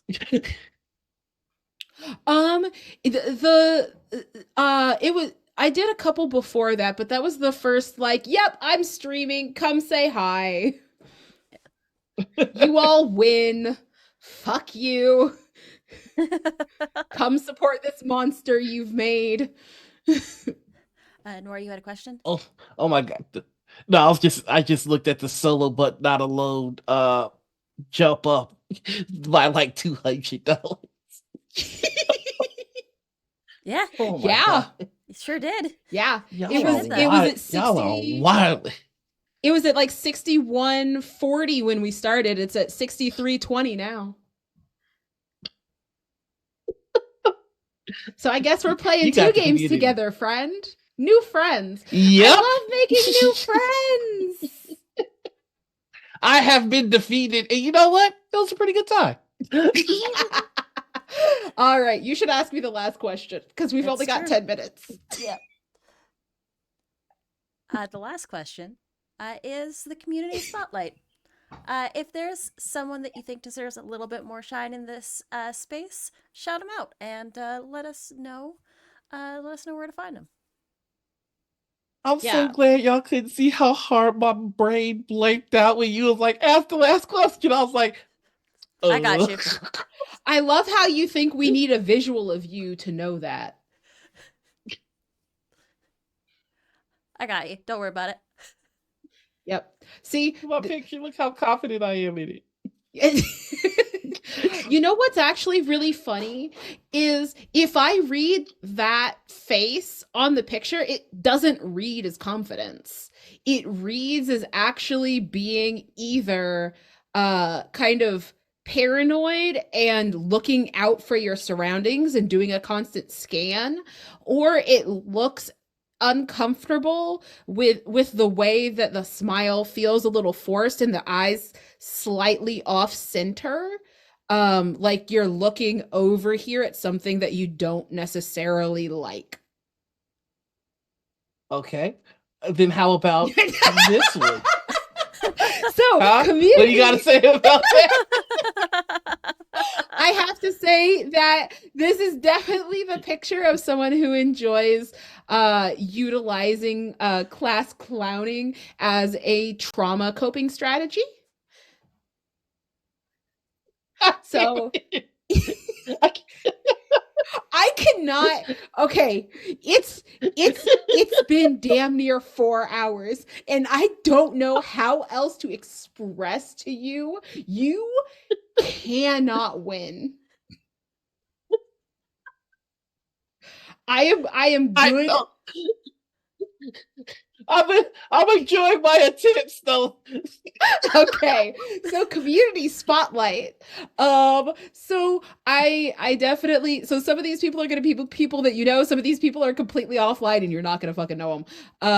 But Okay. so Cypher of Tyr, Tanya De Paz is an amazing person who is one of the reasons I got in, like, fully into this realm instead of just constantly lurking on the peripheries. And so shout outs to Tanya, Eugenio Vargas, Urban Bohemian, Gabe Hicks.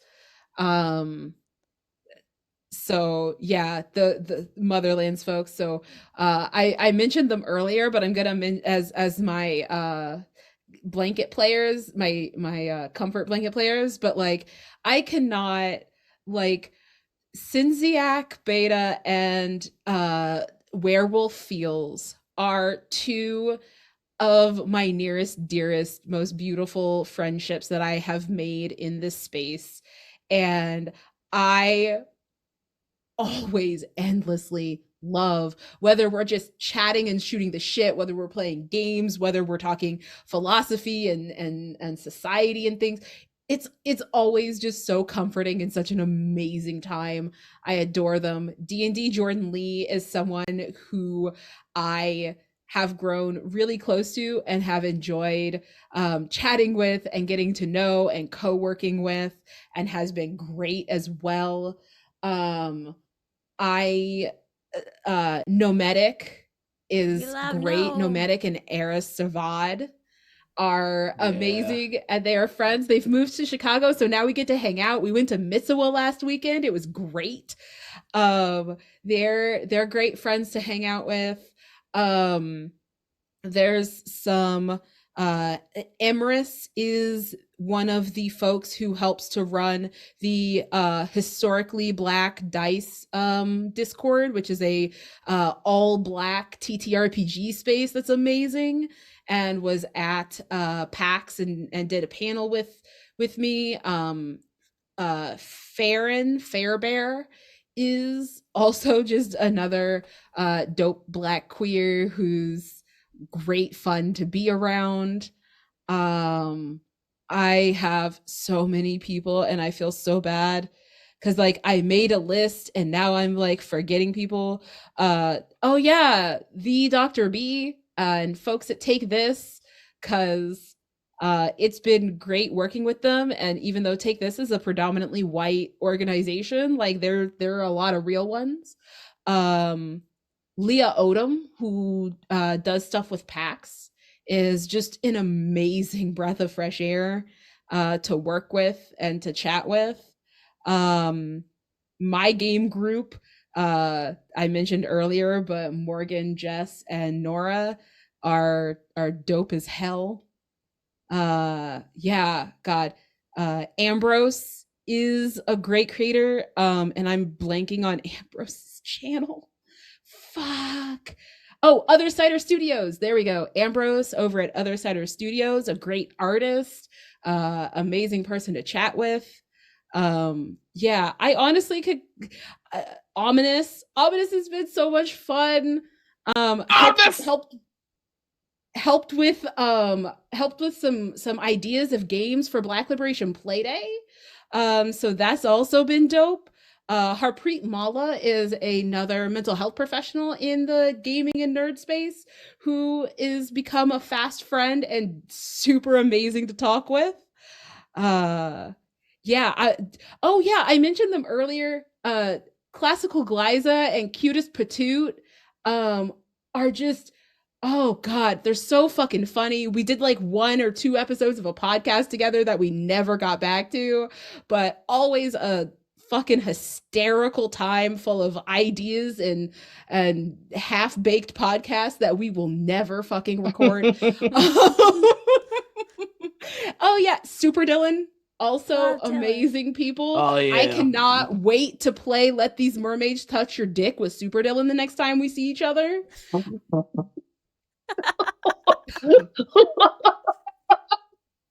So yeah, I have to stop myself because we're like out of time. But yeah, no, amazing people. Hell yeah, that's a solid group of folks.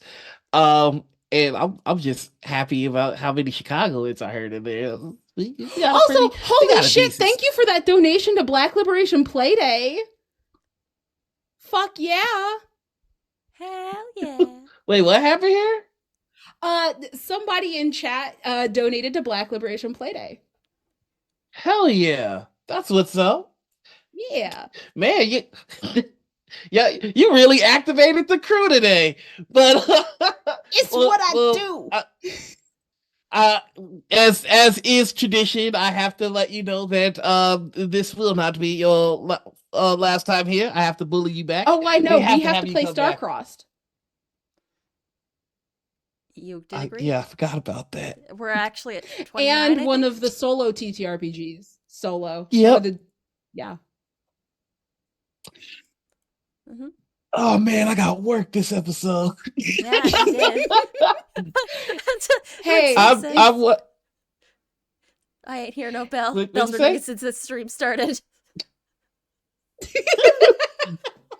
I've been one of your hosts, Noir. If you want the bruises that normally go with someone getting worked this hard by me, we can arrange that. You can find me all over the internet as Tino Twitter, YouTube, TikTok, Instagram, Blue Sky, Mastodon, Hive, Pornhole, OnlyFans. Every Monday you can find me over on Alt Haven. We're doing the season finale of Beacon. In fact, if you go to Alt Haven's Twitch channel, they're doing a Beacon marathon, so you can catch up. Every Friday, you can find me over on Gen Con TV for Table Takes, where we report everything happening in the TTRPG space. And then every Saturday, you can find me right back here for more morning ritual. And next week, we have a guest, and it's a good one, even too. Our guest next week is, oh no, my nemesis. It's Draconics. Our guest next week is Draconics. Yep. You'll see how that goes. It's gonna be great. No, I'm just We'll kidding. just I geek love out him. about Doctor Who all episode. I love It's Drax. fine. I must defeat him in combat. Okay. And of course, every Sunday you can also find me on Indoors Adventures for our Apocalypse Keys game, where I'm playing Judas. Yeah, that one. Okay, that's it. Stop receiving me.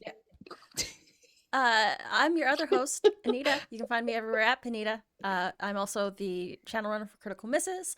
And we've got some new season of shows coming up. Stay tuned for casting calls for that and announcements. You can also find me occasionally Fridays over on Gen Con TV. On Sundays, once again, I'm over at Indoor Adventures, much like Noir. I'm playing an Angel of the Lord. We're Team Religious Trauma, if you couldn't tell. And also on Tuesdays, you can find me over on Modifius's channel for our Star Trek Adventures actual play. Yeah. Cassie, why don't you tell us where you can Cool. be Thank you for found? going first. I had to look up my social medias. Yeah, I've 'cause also again, got they are links in all chat. different. Yay! There's one last. I'm sorry. Oh, go ahead. It's We can okay, do it Noir. after you. Just okay. I don't want to interrupt you. Hi. I've been the Chaos Demon. I'm Lamia, also known as Cassie, also known as many other things. You can find me on Twitter at Mental Woke. You can find me on Instagram at Intersections LLC. You can find me on Blue Sky as Intersections CCH. And if you know my governmentals, you can find me on LinkedIn. But regardless, if you want me to come guest on your show to kill your characters, please, by all means, do. As you've noticed, I come to slay in more than one way. Can confirm, am slaying.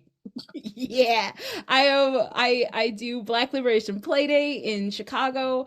I am the clinical program manager for Take This. Please do support the Not Alone bundle on Itch. It helps us stay afloat as an organization. I now stream, so you can find me as Mental Lamia here on Twitch. And I am a lore keeper for Ampistrano D&D, which is hopefully where we're gonna raid because they're starting their season premiere today, right now. So yeah, I am just a chaos gremlin. I do a million things, and I'm pretty cool, I'd like to say. So yeah, and I fully broke Noir. Sure. Am broken. I'm hiding behind a picture.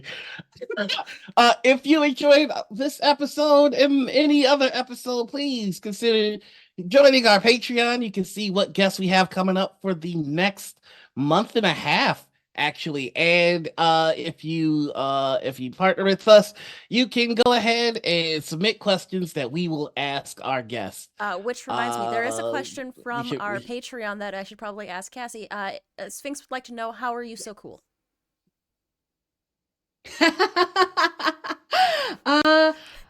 Lots of trauma followed by lots of healing. There you go.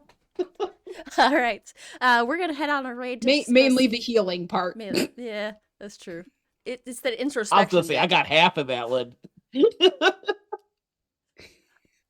we're gonna head on a raid to go see D&D Jordan Lee.